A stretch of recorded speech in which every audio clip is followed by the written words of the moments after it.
The views expressed on Cam, Chris, and Alex Talking Football are not those of End of the Internet LLC, copyright 2012, its affiliates, or any of its partners. If you are offended by the subject of bones, dads, sneaking downstairs, non-sexual hugs, DeviantArt, lanyards, tattooed women, Reggie White, police officers, and individuals who resemble Wes Welker, you may not want to listen to Cam, Chris, and Alex Talking Football. In other words, content may not be suitable for all audiences. Listener discretion is advised.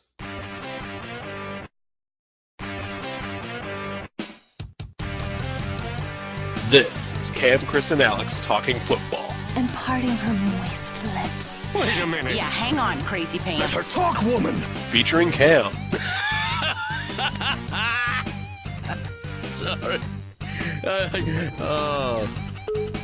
I was laughing at your clothes. Chris. His mind brain is permanently rejecting his real identity. Mind brain? That's a thing. Shut up. And Alex. But someday I'm gonna write a book about this place. A real smackaroony. Cam, Chris, and Alex Talking Football. I am drunk, or I wouldn't be talking to you. Yeah, no, I am shit-faced. Careful, cause in about 3 drinks you're gonna get all boo-hooey and ask me to pump a baby in you. Hey guys, this is Cam, Chris, and Alex talking football, and after a rigorous podcast the previous week talking about the NFC East, we are now ready to move on to our general season predictions. This is Cam here once again with Alex and Chris. Start with you, Alex. Give me the one thing that you think this year will, I guess, surprise people that people don't expect to come out of this season from against a sleeper team.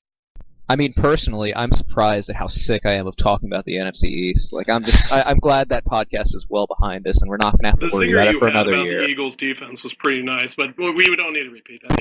There's no need to repeat these things. You guys all listened last week. You understand. It was good.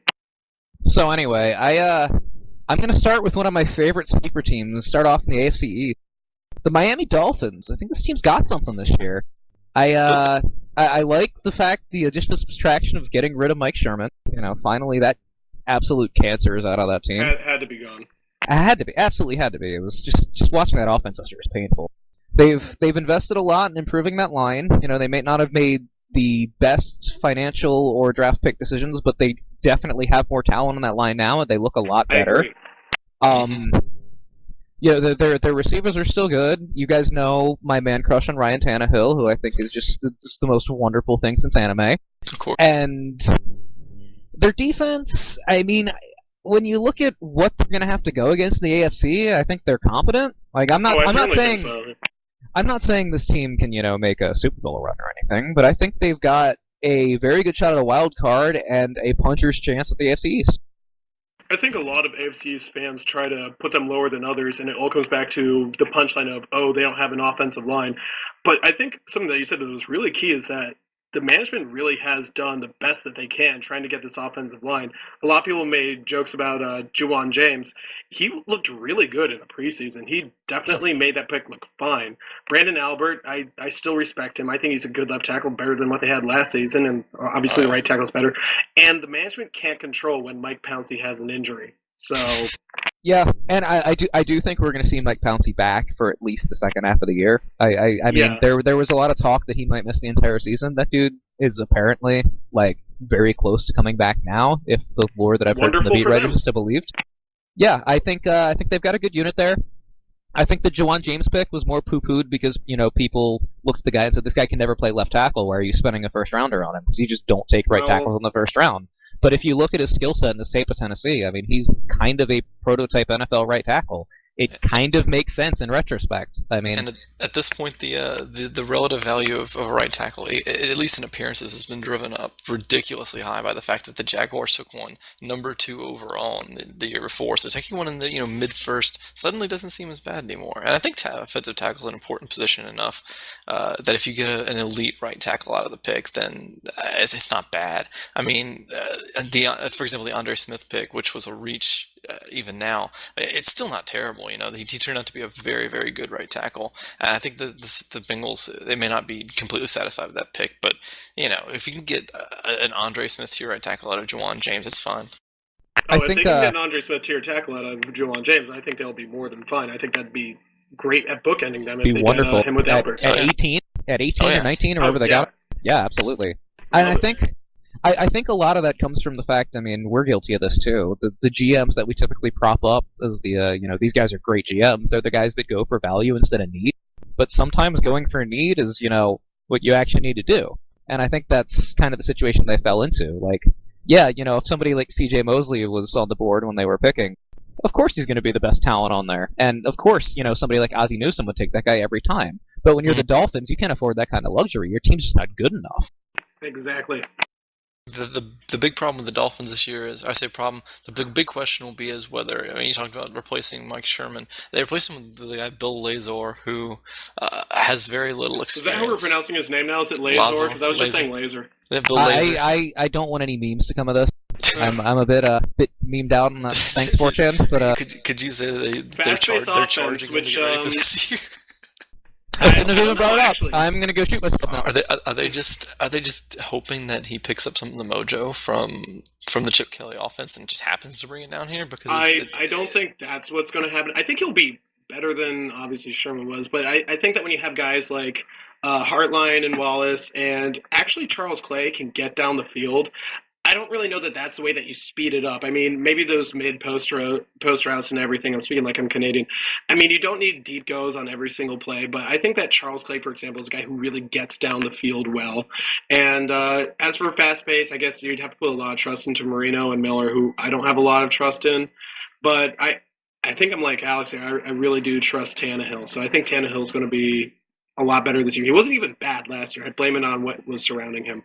His offensive line was terrible. That guy got crushed right off the snap more often than anybody. I felt like I was watching expansion era David Carr again. Like it was just it was brutal. And to go back to Charles Clay, who you just brought up, I think that was a very good point. I think a lot of teams by the end of last year realized what an asset that guy was. I mean, God, week 15 last year, the Patriots had the Patriots had to keep Talib shadowing him, didn't they? Yes, we had Talib on him the entire game. Didn't even look at Wallace. What does it say more about Charles Clay or Mike Wallace? Because I really think it says more about Clay because I agree with you. Wallace had a down year last year, unquestionably, but whoever you see maybe put Talib on that year was just like, he's obviously the key. We're going to focus on him the entire game like that. He did it with he put it with Jimmy Graham, for example. He didn't just put Talib on the outside for there. So if he puts Talib on someone, when he put Talib on someone, that meant that he really respected him more than anyone else out there. Yeah, and I think the big key for the Dolphins this year is that whether it's justifiable or not, everyone else in the AFC East is projected to have a down year. The Jets are starting Geno Smith again. The Bills are the Bills. And everyone seems to think that Tom Brady is over the hill, which I don't think is true. But absolutely not. Just in terms of, I'm absolutely I know this isn't really exactly relevant, but from a fantasy football perspective, his average round is like the 5th or 6th round, which I just think is insane considering. Where's the basis for this? Tom Brady's over the hill crap coming from? Because his arm strength didn't look any markedly decreased in the past few years, and his targets are terrible. It's just that one guy who's actually a very good writer for Pro Football Focus, and the way that he evaluates things is different from the way I evaluate things. I mean, it's not even just bias in favor of Tom Brady. It's just, I think the way that he graded some of his throws, I would have blamed more on a receiver running the wrong pattern or didn't complete some things. Do I think he had as good of a year as Peyton Manning? No, obviously not. But I still think he's, top 3 quarterback, top 4 at worst. So, I mean, he but statistically, yes. Statistically, which I think is a lot of what people are looking at. Statistically, he had a down year for a Tom Brady year. But at the same time, you have to take it in perspective. I mean, he had Gronk for 6, 7 games last year. He was down Vereen for 7 or 8 weeks. They were running out there with 2 rookies most of the time. I feel like that guy got Tony Romo'd a lot last year, where you see Tompkins and Dobson just run the wrong routes, and Tom Brady just stands there and practically throw the ball on the ground in frustration because they're not where they're supposed to be. Well, either you throw on the ground in frustration, or you throw to your safety routes, Matt Slater and Matt Mulligan. Yeah, it was ugly. It was a really tough year for the Patriots last year. They got absolutely slaughtered with injuries. The fact that they were able to make it as far as they did in the playoffs is an absolute testament to the depth of that team and the coaching staff. I mean, that was just it did shock me a lot. I mean, guys like Silver Saliga coming through, like Katie, you were talking about this earlier, and yeah, he was like 7th string defensive tackle for the Seahawks. Came over here, and honestly, I liked him better than Wilfork when Wilfork was healthy. He was one of those guys who was the backups who really had one of his great years. So kind of hope he starts in the 3-4 end, but. They're still looking pretty thin on that. Until Wilfork comes back, they're looking pretty thin on that front. Wilfork is back. Is he back already? Okay. Oh yeah, he's back. He's back. He looks good. Does he look good? Looks really good. Okay. Yeah, he looks good. Okay, I haven't seen very much of the Patriots this preseason, unfortunately. Most of the coverage has been going to teams that don't deserve any coverage, like the Browns and other luminaries of the AFC North. But dude, you don't understand. Johnny Manziel. Oh man, if we see a Manziel package on Sunday, I'm gonna be so excited. Oh man, I'd love to see a Manziel package against the Steelers, and I want to see that one be the one that scores, just to see the way the Steelers fans react. I'm going to have all these people on Twitter, all these pictures of old men holding fish, screaming about Johnny Manziel giving the finger. I'm picturing what happened a couple of years ago, Week 1, when the Ravens played the Steelers, when the Ravens were up by 4 touchdowns, and they ran a fake extra point to Sam Cook. Fucking bootlegged out and just walked into the end zone, and just all the immediate shots of the Steelers fans after that, and just sheer disbelief. That's what I want. That's all I want from that game. Is it so much to ask? But do you guys know what a yinzer is? I still don't know what a yinzer is. Yins is the way that people claim. People in Pittsburgh say you all. So instead of you-ins, it's yins. I've been to Pittsburgh several times. I'm so sorry. Were you able to get the dirt off you after you walked down their streets? 3 days each time, but I gotta say, people in Pittsburgh are fat. Like, I mean, they're not Wisconsin fat, but they're pretty fat. Yeah, they're fat. Rush Limbaugh, Pittsburgh fan. I mean, it's not even having to do anything with politics or being from the area. Look at him, you're like, yeah. You're like, yeah, that guy kind of looks like a Pittsburgh fan. The more you think about it, he really does. So, Chris, what about you? Do you have any sleeper surprise teams? My sleeper surprise teams, the one that keeps coming back in my mind, that keeps haunting my skull, is like the doomsday scenario of embarrassment for me would be if the Bills were a wild card team. Because I know really? This is hard. Yeah, well, the thing is, like, E.J. Manuel, I mean, looking at E.J. Manuel last year, I actually thought he was worse than Geno Smith. Even though he had his one game every once in a while. But, like, Sammy Watkins really did look good, but, nagging injury and stuff like that. I like their defensive line still. I mean, Darius, Williams, etc. Then again, now that I think about their, what does worry me about the Bills? I'm glad you brought up the Bills. Because the Bills are actually my pick for the worst record in the NFL this year. I can totally respect that. In fact, that's what I think will happen. But like my doomsday scenario is like, oh god, if they like split with us, that would be so embarrassing. I'd never hear the end of that. I would be embarrassed if I were one of the 2, maybe 3 teams that loses to the Bills this year. Oh yeah. Honestly, I mean, they've got the cancerous combination of terrible quarterback and terrible coach. They just lost their defensive coordinator. They're changing schemes for absolutely no reason. Both of their best defensive players from last year are gone. Jarius Bird's in New Orleans. Kiko Alonso's on IR. They've got that defensive line and absolutely nothing else. I mean, actually, yeah, you're right. This is a team. Right, yeah. This is a team that, until Cordy Glenn came back from his mystery illness, and we all know how those went with Jeremy Maclin. All right. Until he came back from his mystery illness, their starting tackles were Chantrell Henderson, a 7th-round rookie, and he looked better than their 2nd-round pick, Cyrus Kwanjo, who I wanted nothing to do with. Full disclosure, wanted nothing to do with that guy, and he looks absolutely as bad as advertised. They moved their right tackle last year into left guard. He's looked bad there. They just every decision that team has made. Is at left guard? Holy shit! Eric Pierce is at right guard, I believe. Sorry. Right guard. Yeah. Well, either way. Their line's a mess. Their line's an absolute mess. It's been a mess since they lost Levitra. I mean, I'm not putting any stock in the fact that they traded away Stevie Johnson, because who gives a shit?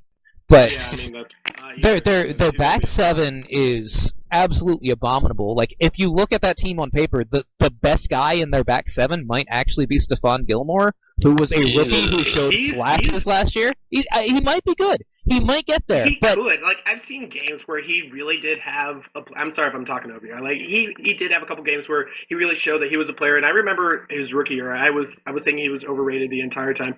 But what I remember specifically from last year is all these practice reports is like, oh, he practiced today, but he's not playing. He practiced today, but he's still not playing. He was the guy who was just kept on there and just wouldn't play the entire time. And it's not like he was purposely sitting out. It was like, Jesus Christ, you got to get the guy on the field, otherwise you can't call him a star. and Bear I in just mind, don't forget, you're Booby Dixon gonna say has what never missed the playoffs. Oh, that's what Dixon you were has going to never bring missed up. the playoffs. I was going to bring up the fact that that Buffalo may owe the first overall pick in next year's draft to Cleveland as part of the Sammy Watkins trade. That's true. Oh shit! They owe their first rounder to Cleveland.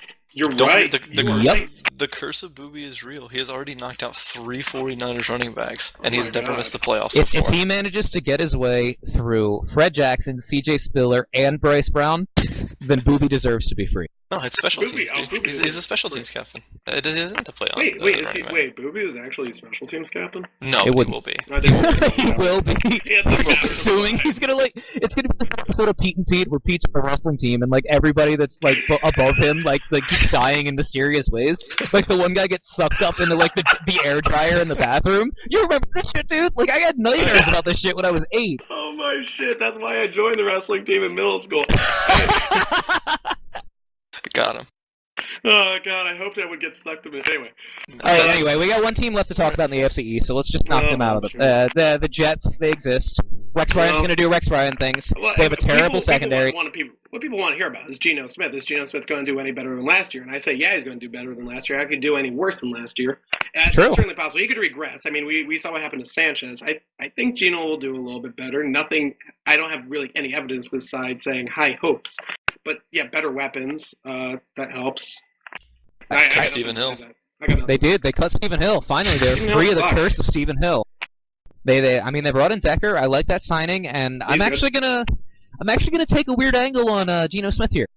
I think that guy's got a shot to make a leap this year. I'm not saying he's gonna jump into the upper echelon of quarterbacks or anything, but I think he's got a chance to be a very good starter this year. I think, as weird as it is, the fact that he got snubbed in the draft last year and fell to the second round made him press too much. If you watched him when he was on the field, if you just watched his demeanor and his body language in those games, he just seemed very, very uptight. And I feel like now that that's all behind him, all the training camp reports seem to have agreed with this, that he's now relaxed and poised and confident, and I think it's going to make a difference. He almost had that Peyton Manning happy feet going on, the happy feet thing going on a lot last year, but not in a good way because he's not Peyton Manning. But you know what I'm talking about when I say that, right? Of course. Right. You watch Peyton Manning in the pocket, there's no way this guy is going to be good. There's no way he's going to make this play, but it's Peyton Manning, so you know he will. Because anybody with that kind of dancy footwork is just ugh. But he seems still more not settled good, down. He seems more poised. The team seems to believe in him. I think he's going to have a better year. I think he's benched week 4. By week 4. Wow, I really? think Vic comes in. Okay. You think Vic is free? Wow. I think that the Jets would be won't. shocking to me. I don't think they have a chance to win, and he won't get anywhere near the playoffs if Vic doesn't start.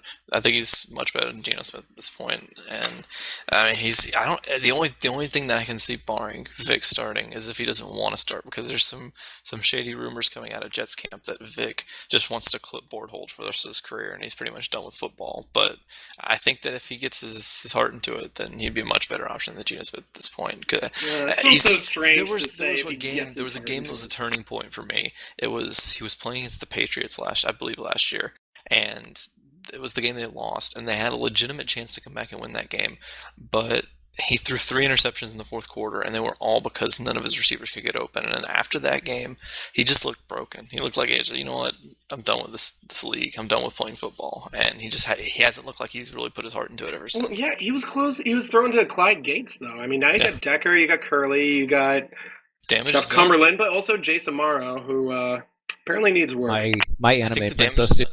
I think the damage is done. Amaro's. Well, first of all, sidebar to Amaro. He's looking a lot better now that he seems to be learning the playbook and not thinking as much. There you go. As far as offensive positions, it seems like tight end is the toughest one for rookies to get a handle on, just because of all the responsibilities, especially when you're coming from a spread system like Texas Tech, where somebody's holding up a picture of Bill Clinton on the sidelines to tell you what your play is. There's an adjustment, and I understand that. I mean, but at the same time, if that guy can get it together, even by like week 8, like that's gonna just absolutely transform that offense because they have nobody over the middle whatsoever. They almost have nobody. Period. I mean, you look at their at the target numbers for this preseason. Their number 2 receiving target player was Stephen Hill, and he's gone. He was tied with David Nelson, who is 3 years past his prime of mediocre, below average receiver. Prime. Yeah, it's great that you said prime for David. Yeah, Prime is below I average really receiver. hope you did air quotes when you said that. Yeah, that I was. mean, I pictured it. So, but I mean, again, 3 years I past like his that prime and Curly. below I average really receiver. Like That's it. I They have nothing really like Curly. Best Stooge. And plus, they have preseason fantasy all-star Zach Sudfeld. But come on, I took that people took crank him in last year. the eighth round last year. I mean, I didn't take that crank last year, but he was my Gronk handcuff, and it cranked me. And I don't want to talk about Zach Sudfeld anymore. Let's move on. Move on to another team. What division do we want to get to? We want to get to AFC North? We can go to the AFC North, but one last note to leave off on for all you degenerate gambler friends that are out there listening to this.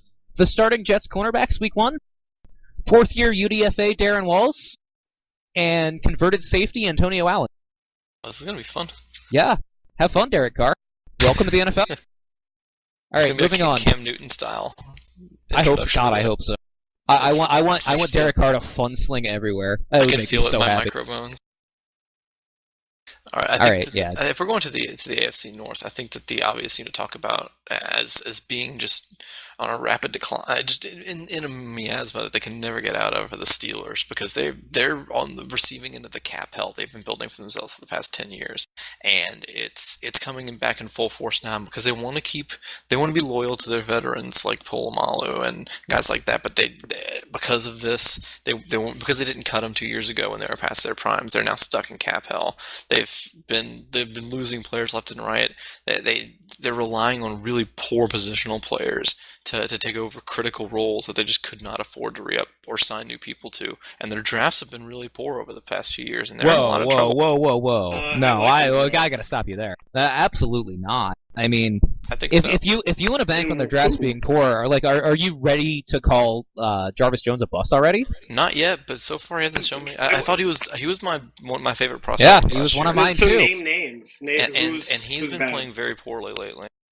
And Shamarko has not shown anything that. Well, that I mean, I don't think supposed anybody expected anything from him. But I I mean, think- there I are heard guys people- like Wheaton has looked great in camp. Le'Veon Bell obviously looked great last year and proved all of us wrong, honestly. Right, but I mean, they've been.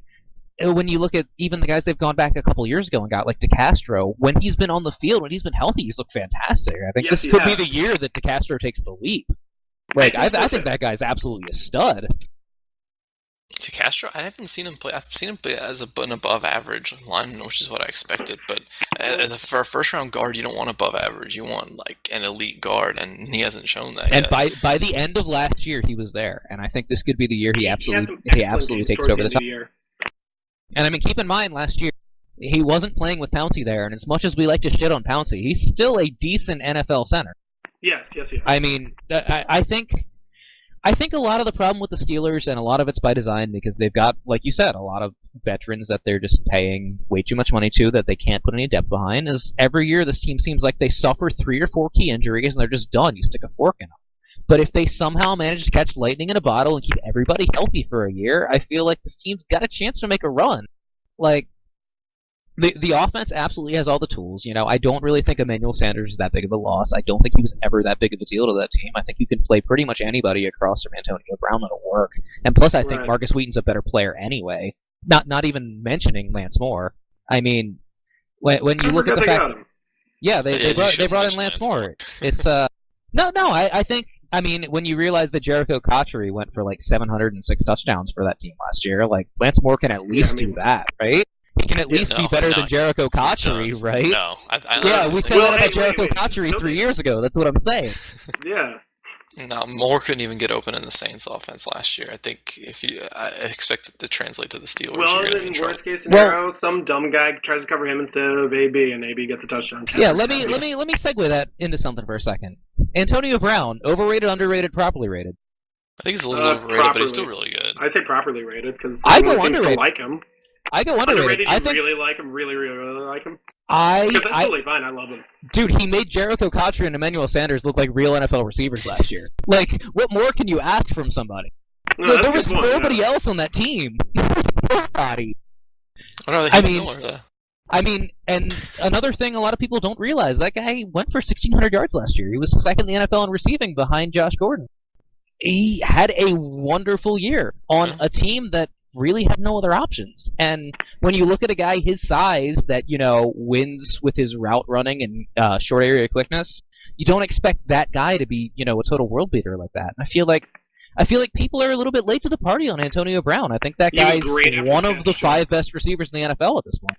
I think Nah, that's I wouldn't go totally, that no. far. Well, no. I mean, I think that's actually totally fine to say. I think not just because of physical talent and the statistics and everything, what he means to the team. I think he's the best player on that team. Absolutely. Oh, He's no, absolutely definitely. the best player No, on that team. Oh, That's- yeah, he's totally yeah, the best player that's- on the team. I don't think you can dispute that. I think that when you look at the Steelers and what they've lost versus what they gained this offseason, a year of experience on Marcus Wheaton and a couple of overpaid, mediocre free agents, I don't think it's enough to improve from 8-8 last I'm not going to say they're going to make, some massive improvement. They're not going to go 11-5 and win the division. I think this team's in the playoff hunt. I think they could absolutely gain a game or two just based solely on the health of the guys they brought back. I mean, yeah, obviously they wasted their money on Mike Mitchell. They, year. That's still funny. it really is. It really is. I had to stop myself from laughing at that one. But, I mean, assuming the Cheech and Chong running back suspensions don't come down too fast, then... And I mean, the talent's there, and there's nobody really in the division that's, I think, is really primed to just grab it by the balls. Nobody's going to win this division running away. That's the way that a lot of people feel about the AFC North. Is that a lot of people, when you look at it, is like, so we're really picking the team to win this one is the one led by Andy Dalton. I think a lot of people don't know who they want to pick for the AFC North. I thought it was. Oh, sorry. Go ahead. Hey, look at the North, and you see, last year, if you look at the Browns under Hoyer last year, they were 3-0, and they beat the division-winning Bengals. I think they're better. I think they're better than the Steelers. I think that the Ravens are better than the Steelers, and I think that the Bengals are better than the Steelers. So I mean, they're, as far as I'm concerned, they're last in the division. I'm earmarking the Browns for last. The only way that team makes a leap is if they do it with their defense. If Justin Gilbert comes in as the rare exception of the rule, the year one corner that knows how to play right away, then they might have the best I defense in love football. Gilbert. I love Gilbert to good. death. I'd be shocked if He's looked good. year one corner. I mean, they have garbage at safety, but the entire rest of their defense is really, really solid. But then at the same time, if that's what you're getting, they completely changed their blocking scheme. They completely changed their offense. Hoyer doesn't look healthy. It looks to me like a Greg McElroy situation where he's forcing himself back early because he knows he's never going to get another shot.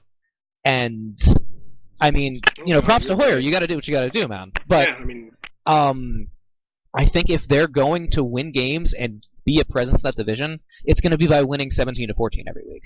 And I just don't think in today's NFL that's a sustainable model. When the rules are shifting more and more towards the offense, good offensive teams are going to put up, 24, 27 points on them, and their offense can't keep up. They're just not good enough. I agree with that. I think they're third in the division, but I think they're still better than the Steelers. I mean, I think people are really, really, really selling vintage. I don't get where all this hate's coming from. I mean, when he was in Houston, when he was healthy, I mean, the 3 weeks that he was healthy, he looked as good or better than Arian Foster a lot of the time. Better. I would say better. Right, and there's so much Ben Tate hate coming out from all corners, as if the Browns didn't just discover a massive new running game, combine him with if Terrence West looks decent, which he hasn't so far, but I think a lot of it is the adjustment of the linemen to the Shanahan scheme, because they never played anything like that. Who's the right tackle? I love their right tackle. Mitchell Schwartz. I love Mitchell Schwartz. Yeah. His rookie year. Last year he was abysmal. He was bad. Their guards regressed last year. Last year their entire line was Joe Thomas and Alex Mack. And I mean, if you have one other lineman step up this year, then you're fine. No, Lau's good. They got it. Yeah, but the thing is, if they still have John Greco, and I don't know if they still they have Greco. They let Pinkston walk, I believe. Okay, I'd have to check that, but I'm pretty sure that's what happened. And the thing is, it's been so hot and cold from Schwartz, and you can see it either way. So actually, you're right. If one of them steps up, then you got an offensive line because you need 3. I think Lauval's there. Lauval's on the Redskins. No, Lauval's on the Redskins. He left. They lost both of them. They kept Greco and lost the other 2. And they brought in the fucking, who was it? Was it the Boise State kid or the D2 kid in the second round this year? They brought in Wait, somebody to be their guard. I don't remember who it was. It was either Joel Bitcoinio or the other guy. I think it's Batonio. Was it Batonio It's there Batonio. and Billy Turner to the Dolphins? Yeah, it's Batonio. Yeah, it's okay. Batonio. I get those two mixed up because they were both just like size prospects that never really showed it in college. But anyway. I forgot that Lauval had gone to the Redskins. That's something. Yeah, Lauval went to the Redskins, and I'm not even sure that he's going to start. I think he's behind Chris Chester right now. Ooh. Yeah. That's not a good. No. Well, Lauval wasn't good last year. Like, he was great for 2 years before that, and he just fell off a cliff. Yeah, I saw a really good gif of him in the preseason where everyone went to the left except Lauval, who went to the right and blocked the center. That was really funny too. I remember that. That's a classic preseason gif. But in terms of the, I mean, you said the Steelers. You know, I think we can at least agree they're the third or fourth in the division behind the Ravens and the Bengals. I feel like at this point, Ravens, Steelers, Bengals are 1A, 1B, 1C in some order. Ooh, and I think the Bengals are clearly first, just because of the defense. I mean, their defense is good. The Ravens, actually. Gun to my head, you're asking me who's going to go 10-6 and take that division. I'm going to say the Ravens, and that's not homerism speaking, truthfully, because I'm saying 10-6, not 12-4. I think the Bengals playing a first place schedule is going to hurt them because when you look at the division winners in the AFC compared to everybody else in the AFC, there's a huge gap.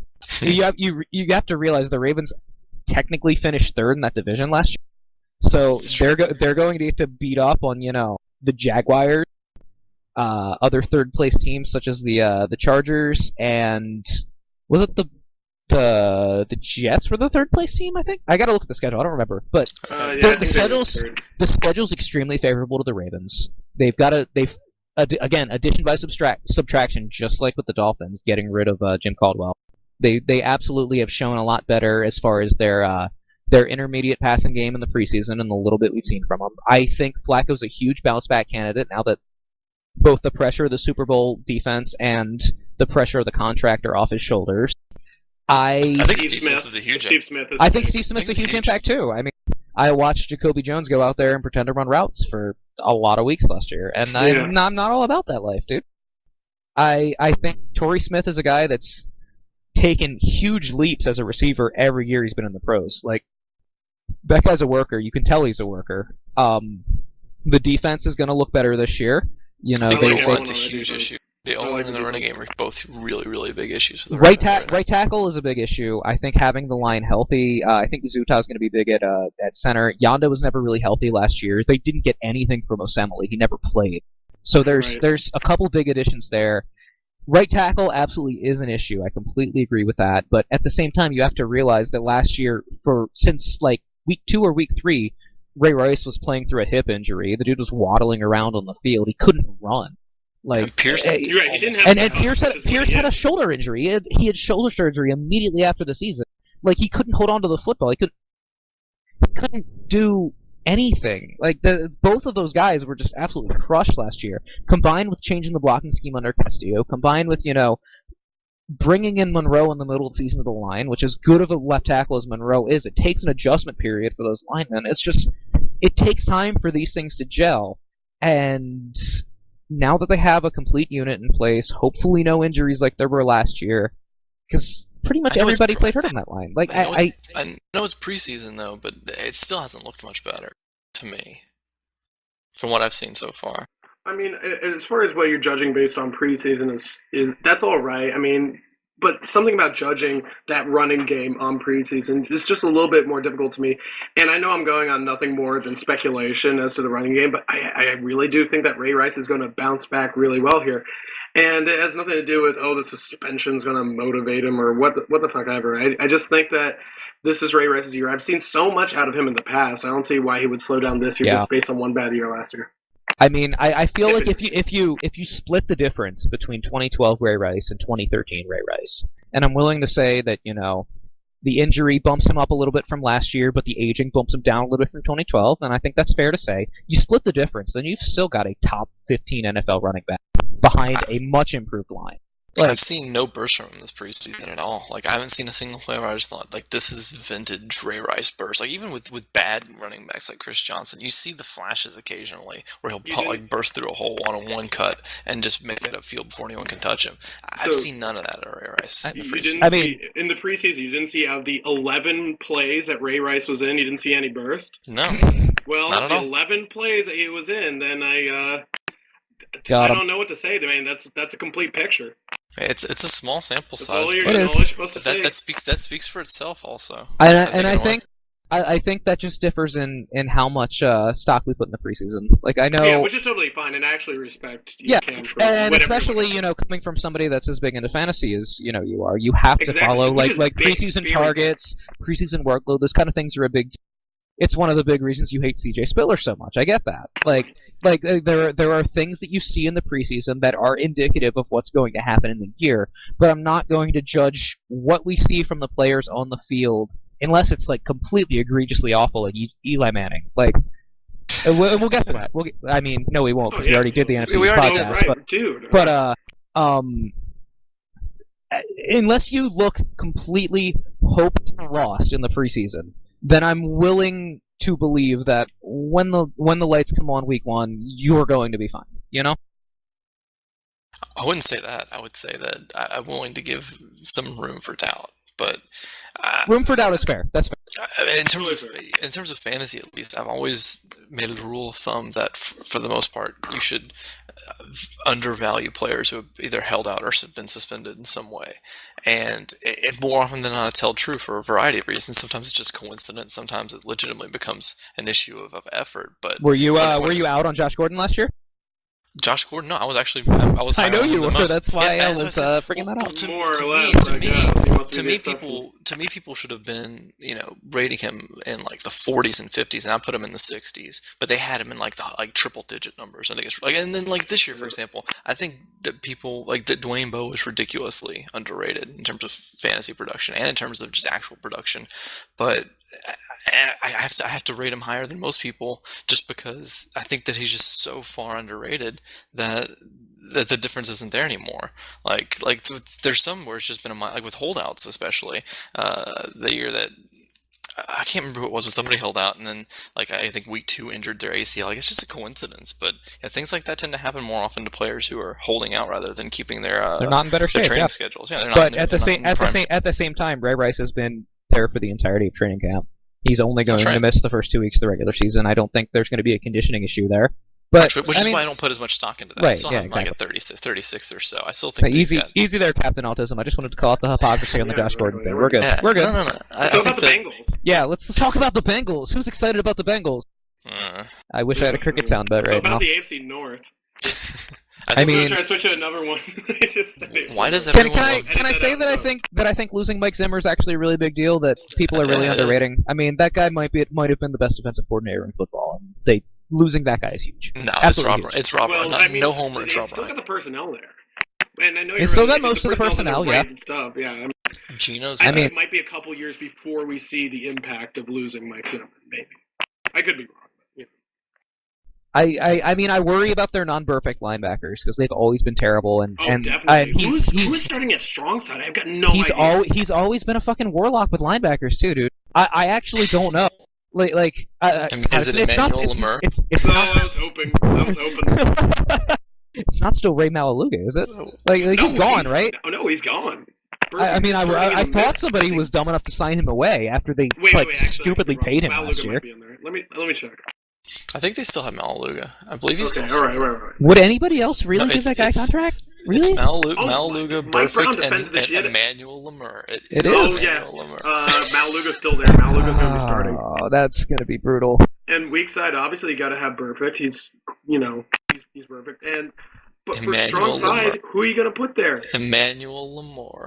I know they really like Degenerate. And I like. Oh, look at those corners. Oh yeah.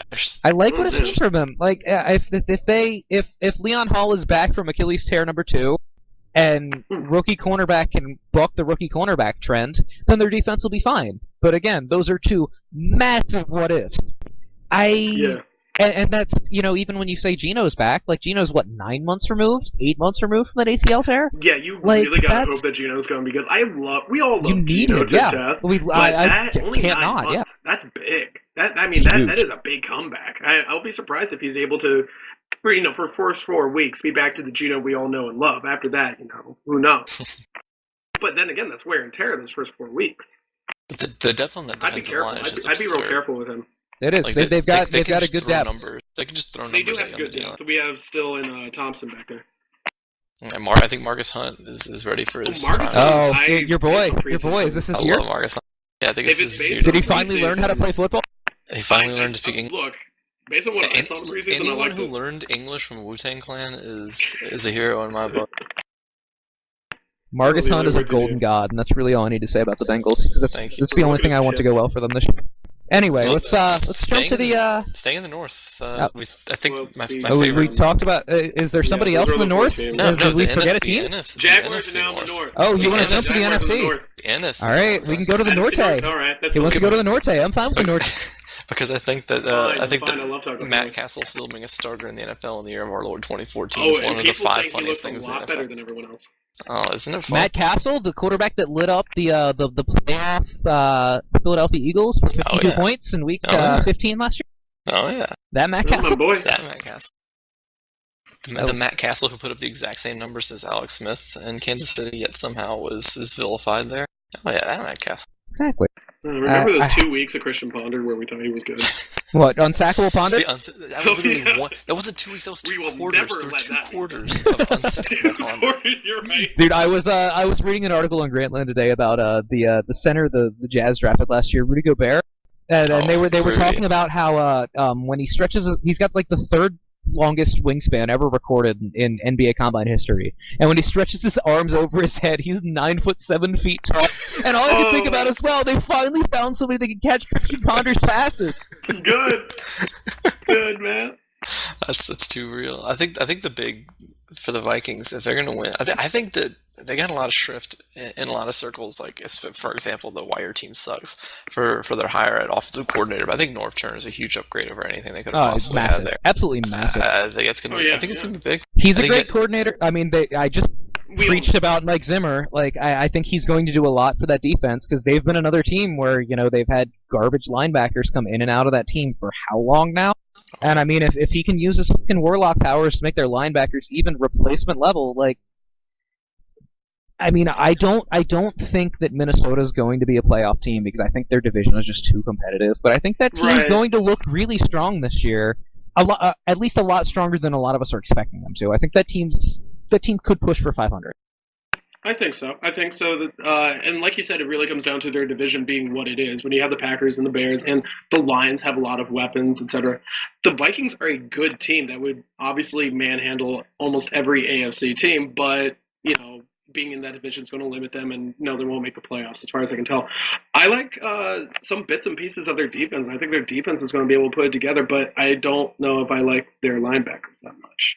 Like Chad Greenway, I used to have a crush on him, but I don't know if I could still send him out there. I don't even know how old he is right now. How far into his 30s is he? I mean, judging by what we saw last year, I'd put that guy at like 55. Like, he looks terrible. That was ugly. This may be Like a bit I had to think about who are their linebackers. Like Chad Greenway's got to be there. I'm thinking back to like Madden 2005. This might be a little simplistic, but I think that if you could put the Vikings season on one player being markedly different than last year, it would have to be Cordero Patterson. I think that if they're going to make Oh yeah, a that's jump, what everyone's it expecting. has to be Cordero Patterson. Everyone's talking about it. If AP remains constant and the line remains constant and the rest of their offense remains constant, if Cordero Patterson shows out and stays healthy, which I think is a bigger concern than a lot of people realize, I think that they could be a legitimate contender for a wild card spot if he takes that big step, if he's Percy Harvin 2.0. But if he can't do that, they have no chance. They have no hope. Well, I kind of hope he doesn't do well, because if they do, then everyone's going to laugh at me for the Bill Belichick trading those 3 picks. Oof. So about the Bears. No, hold on. One more thing before we move on to the Bears, real quick. All right, I'm gonna give you the first couple weeks of this Minnesota schedule. You stop me when you think Teddy Bridgewater is gonna be the starting quarterback. All right. Week 1 at St. Louis. Week 2 home against New England. Week 3 at New Orleans. Week 4 home against Atlanta. Week 5 at Green Bay. Week 6 home against Detroit. Week 7 at Buffalo. I don't think he starts this year. I think he does. I think he does too. I think Castle falls off eventually. I mean, if you look at those first 5 games, I mean, if they drop to Green Bay and go to 1-4, you don't throw Bridgewater out there Week 6 against Detroit? Nah, I don't think so. I think they're going to redshirt him. Their schedule, their second half schedule is super easy. Other than at Chicago, it's ideal for testing your rookie quarterback. You want to see what he can do against these, even if it's a below average defense. That's an environment in which your rookie quarterback can work. It's an environment in which you can study and observe him. You know, perfect for him, especially after your team's already out of it. You're down to 1-4, like you said. You're 1-4. Yeah, the Detroit at Buffalo at Tampa Bay, home for Washington, bye week. Like, what a perfect run for a rookie quarterback. You take those 4 games, you go, you evaluate, you're like, all right, this is what you did to these trash can defenses and Tampa Bay, and you build on that for the rest of the year when you have division games and you're home against Carolina, you're home against the Jets. Like, these are not terrible games to throw a rookie quarterback into. Not as bad as sending him to Lambeau in week 4. Like Cordell Patterson and Adrian Peterson that people are going to focus on. The media's going to focus on Patterson and Peterson. They're not going to focus on Bridgewater. I'm just trying to think back to Norv Turner's history. He doesn't particularly enjoy throwing rookie quarterbacks into the fire early. I mean, he was just trying to avoid starting Alex Smith like the plague when he was in San Francisco. I remember. And I mean, if you want to go back to his in Oakland, was he the one that was Philip Rivers' rookie year was Schottenheimer, right? Yeah, that was Schottenheimer. And then that was the 14-2 year, and then Turner came in the next year. Yeah, that was 2006. Yeah. He was in San Francisco at the time. That was right. He was throwing JT, whatever. Just touchdowns O'Sullivan. Oh yeah, O'Sullivan. He was throwing O'Sullivan in there to avoid playing Alex Smith. Like, it was bad. I think it was before he got injured too. And this was his second year. Like, he hates playing these young quarterbacks. I think he's going to try to redshirt him as long as possible, as long as he can get away with it. I'm hoping we see Bridgewater this year. I think that guy's got a bunch of talent. I think he was the best quarterback in the draft class, and I will say that on record as many times as I have to until I'm proven right. This is not a Tyler Wilson situation there, boys. All right. Anyway, the Bears. How about those Bears? Everyone's talking about the big 4 on the offense: Cutler, Alshon Jeffrey, Big Jeffrey, Marshall, and Forte. And offensive line looks better than it did during those laughable years when Cutler spent more time on his back than he did on his feet. Tight end Martellus Bennett's fine. But now the question mark is the defense. Is the defense any good? It's bad. I think that they're going to take a step down this year. I think they're going to be even worse. I don't know if Cutler survives the year. The offensive line's better, but it's not that much better. And I think Forte and Marshall are both in for slumps this year. They're committed to moving Marshall around the formation. He's been seeing a lot of snaps in the slot, which you didn't see as much of last year. I like what they're doing with him. They're moving him around a lot. I think that's a really good idea for Marshall. I think that's an excellent idea for Marshall. That may mitigate the effects, but I think that you see Forte and Marshall have both been on really long runs of high production for the Bears. Forte, I think they're both due for a decline. I don't know who they're. Wait, are they still running out Michael Bush? No, they have Kadeem Carey from Arizona. No, he was in danger of being cut. He was really bad. They had him and Sean Drone, and they announced today that beat him out, didn't he? No, they announced today that Carey's second on the depth chart, which makes sense because Carey is pretty much 9/10 of prime Matt Forte. Like, he does everything that Forte does well. He's a great receiver. He's a good blocker. He runs outside the tackles really well, and he got bumped down to the 4th round because of his shitty combine numbers. He ran like a 4.740, which it's 40 time. I mean, it doesn't really matter as much as people make it out to. Michael Bush got released. Yeah, finally he was old Yellard.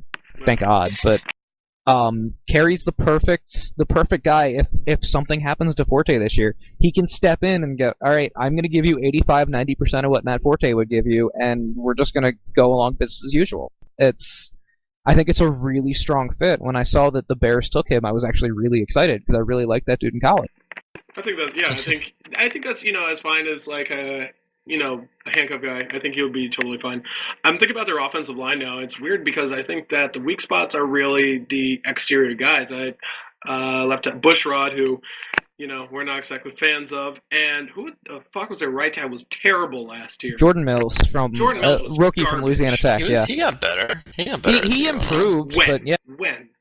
I mean, see well, he was so bad at the beginning of the year, he had nowhere to go but up. Oh, well, yeah, okay, that's totally fine. But, I think we'll both eat crow about, Long. Kyle Long was good.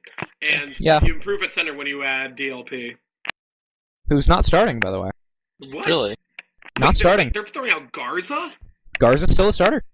That's insane. Fuck this De La team. Fuente is significantly I don't think better. that's second. I don't think that's third. Is he always injured? That's right. De La Fuente's still injured, isn't he? Oh, never mind. Oh, sorry. Yeah, De La Fuente's got a knee issue, I believe. I love Yeah, DLP. that's right. He got I love hurt at the beginning of DLP camp or in New something. Yeah. Yeah. But I think they gave him backup money. They didn't give him starter money. They signed him to be their backup. No, they gave him starter Orleans. money. Yeah. Did No, they? not good starter money. They gave him like $3 million a year. I think What? Really? something like that. Yeah. I don't know. All I know is I like DLP. I think he's going to be fine. I like think him too. If Marshall's being put in the slot, I think that's a good idea. People are wondering about Santonio Holmes. I don't think he has shit left in the tank, but okay. I mean, Marcus Wilson going down, I think, hurts them more than people realize. I think he was really poised for a leap this year. But that's a good point. he'll be back. He'll be back. What, like week? Hey, he's designated for return, so he's eligible I week was 9. not week even 10? close on that contract. Yeah, it was backup money. You're absolutely right. Yeah, That's why I remember being surprised about that because like he was on the I market was forever. Nobody wanted him. Yeah, Jeez, but God, why don't the Patriots? but yeah, I feel like that offense is going to keep clicking on all cylinders. I think Tressman's one of the 3 best offensive minds rather in the NFL at this point. He really showed it last year with a lot of the things he did to get the most out of the talent he had. And I think the offense is going to be completely fine. I think it really falls on the defense. Whether Kyle Fuller is going to be, someone who can step in right away and do things for them, which I don't believe, but it's going to come down to this pass rush too. I mean, they lost Meltman.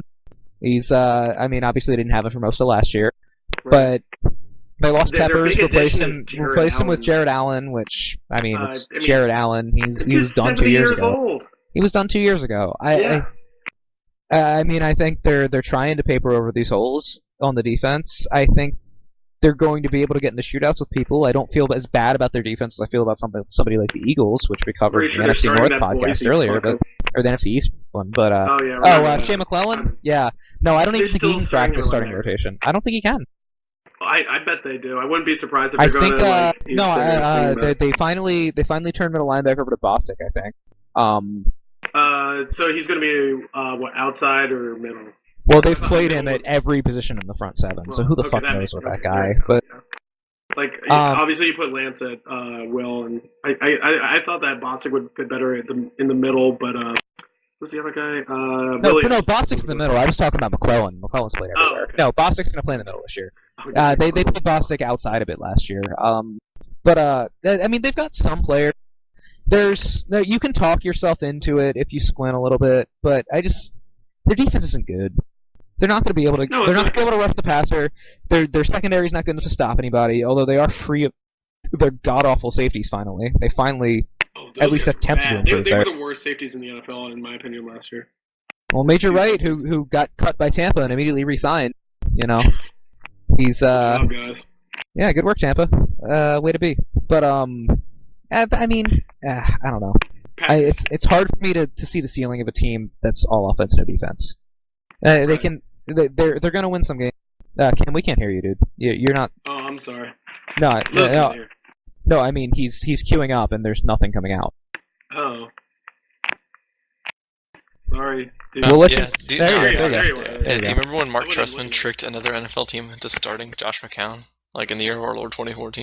That was That's hilarious. pretty great, though, wasn't it? That was hilarious. We'll get to the Lovie NFC Smith. South. Lovie Smith took all his garbage with him to Tampa, didn't he? Like he took Major Wright. Josh Yeah. He's a nice guy.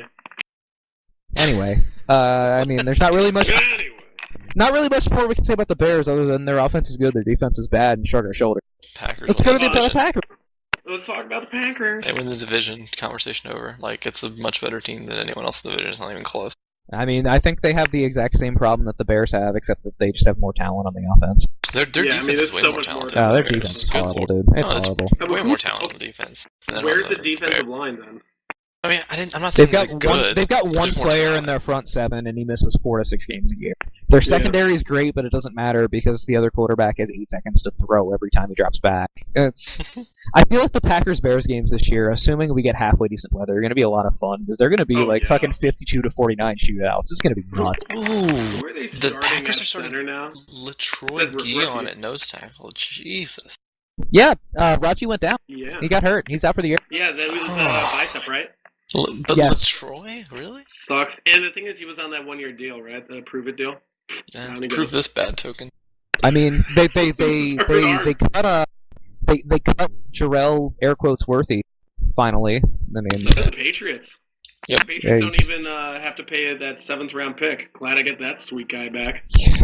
Is this the It's gonna year be of Derek Nathan. Sherrod? Is it finally time? I mean, Is it- Barkley's out for the year. Bulaga's going to be hurt eventually. Yeah. As a champ. Is it gotta finally see him Derek somehow. Sherrod's time? The longest I leg liked injury him in the history. preseason for the most part. This is like what the 3rd year of this broken leg injury. Broken leg, yeah. Come on, get Broken real. leg injury. You can only fake your broken bones for so long, dude. It's not Thank cool you. at some point. Making the Bulldogs look bad. To be quite honest. Hail Sip. Hurting us. I thought they cut Micah Hyde. No, Micah Apparently Hyde he was competing with Clinton Dix to be their starting safety. Ugh, Like I thought they cut- as recently as of like 3 days ago. That was a competition. Ugh. I mean, like they have talent there. Though. I mean, they still have Tremont Williams. They still have. They Clint have Matthews. cornerbacks. They have cornerbacks The- that That's and the cornerbacks back four. I like their as back good four. as their cornerbacks are, they can't be God, dude. They can't cover somebody for 15 seconds while Nick Perry Hey, hopelessly Jones. flails at offensive linemen. But I mean, that's more than you can say about the Bears. Is they have talent, like some talent on the back end. The Bears have nothing anywhere on defense. I think the Packers take it with. At least they have talent back there. I think he's do like the overpaid, but Packers. AJ Hawk has developed into like a serviceable linebacker. You know, he's I there. mean, I'd rather have Bostic than AJ Hawk any day of the week. But I mean, AJ Hawk. And If that's I- where you're going for talent, I'm just saying, I think that's how much we're reaching on these teams, though. That's like everything that needs to be Exactly, yeah. said about these two teams. These teams are clearly the two frontrunners for this division, and they have zero talent on their defense. AJ Hawk is Absolutely would be like nobody. a top 3 talented player on the Bears defense. Like that's a fact. That's horrifying. I don't want to spend 10 minutes on this, so I'm not going to look it up. But I gotta go soon. Let's talk about the Lions. Lions, the Lions I think are fun to talk about. they I are. like They're their tight ends. interesting. I think Golden Tate Boria, is going to Ebron, be and surprisingly Berger. impressive. That's a good point. Golden Tate's Tate got and a lot of targets. yeah, finally Is he we good? got a real number 2 for Megatron. Except he's gonna bang. I wonder if Stafford's he's gonna line up in the wrong spot on purpose. wife. But he will bang Matt Stafford's wife. So what are you gonna do? Well, Oh, he's gonna Delonte West him? Dude, that's fucked up. yeah, Do you not know this lore? That's like the Golden Tate lore. Is that he just goes? He's like had sex with like 5 of his Seattle teammates' wives already. Oh, nice. Good for him. Like unreal. No, I didn't know that actually. Yeah, I dude, just that's- immediately thought about Delonte West banging LeBron's mom when they were teammates with the Alright. Cavs, and that's why like Delonte West got like exiled from the NFL or the NBA. who is the left tackle for the Lions this year? Riley Reid. Isn't it Riley Rife? Oh yeah. Okay, because I was thinking about the right side of the line, who I like, Waddle and Warford. I really like both of those guys, especially Warford. Did you know Warford, that the Dominic guard, Raiola and I'm Rob Sims still aren't retired? Did you know that? Oh, there. I thought they were retired. Raiola and Sims are there. I like that offensive line. I knew Sims. really Was, like that.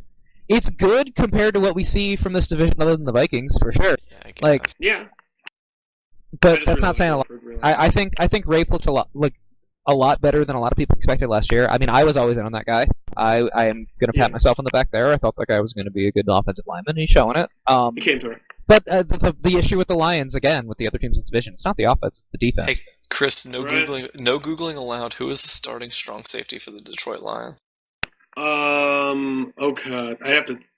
Is it going to be Glover Quinn? Yeah, It it's free is safety, I think. James Ehedebo. Oh, It they're is the James yeah, Ehedebo. that's right. Bo? That's right. No way. Caldwell brought him from Baltimore, dude. Oh shit! forgot about that. I was hoping it'd be that He's other still guy real. with the Arabian Nights name. It's Abdul Quaidus, Nah, he's a free safety as which well. I know I totally screwed up, but fucking Abdul bronchitis, Quaidus. tonsillitis, pharyngitis. He's Abdul Qudus is like the third string safety. Free Damn safety. it! No, that's right. I James. totally forgot that he brought Yeah, Terrell I Austin know. to be his defensive coordinator, who was our defensive backs coach last year. And The Lions. he took all the Ravens trash with him to Detroit. Like, God There you bless go. you, Jim Caldwell. The, Thank the, you. the Lions are really suffering this Oh, year from taking. if They we're going took to talk the. about the Lions, we should talk about Fairley. He's starting. Ah. He'll start. He's What's starting going on week with one. Fairley? He's starting week 1. He's fat though. Good.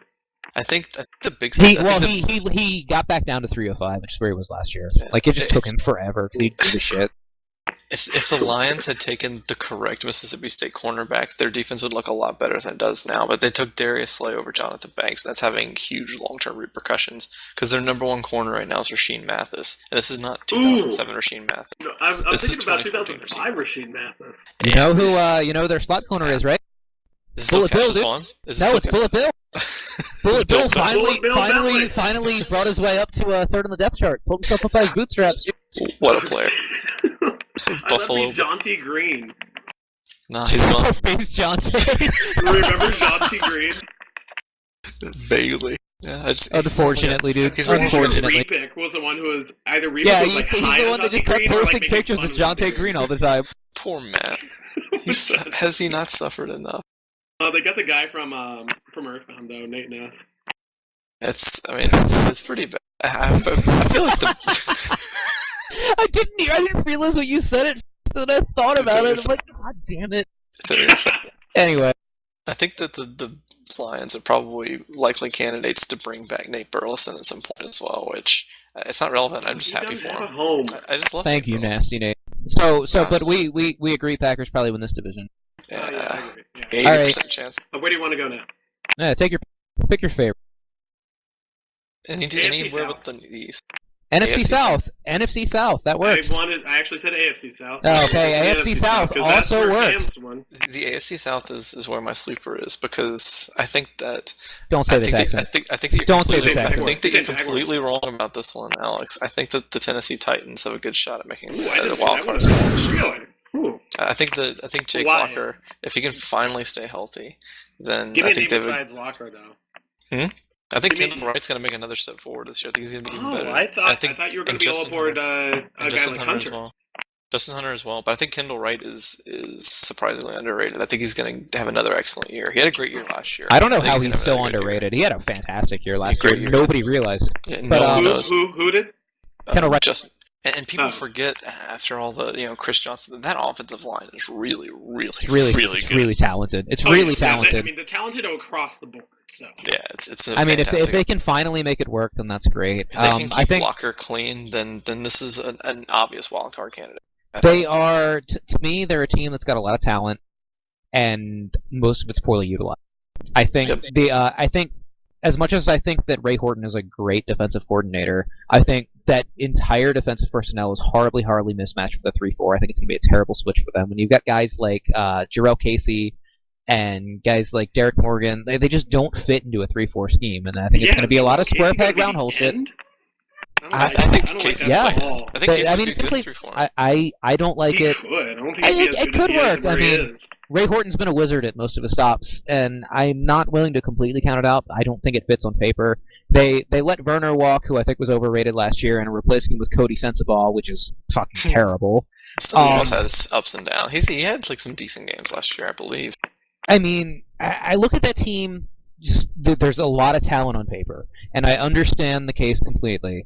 But I think one of Wisenhunt's biggest weaknesses, and any time that he's been the decision maker, is he's got a short hook with his quarterbacks if he doesn't have the guy. Like when he was in Arizona and had Kurt Warner, right. they were great. The second that he had to go and dig in the bottom of the barrel for the quarterbacks, which to be fair, that's where Jake Locker's been for the first few years of his career. He hasn't shown that he's above that I level. disagree completely. You've got a guy that was pulling people in the middle of series, pulling what did he pull John Skelton in Atlanta like halfway through the first quarter, And for Ryan Lindley, I believe.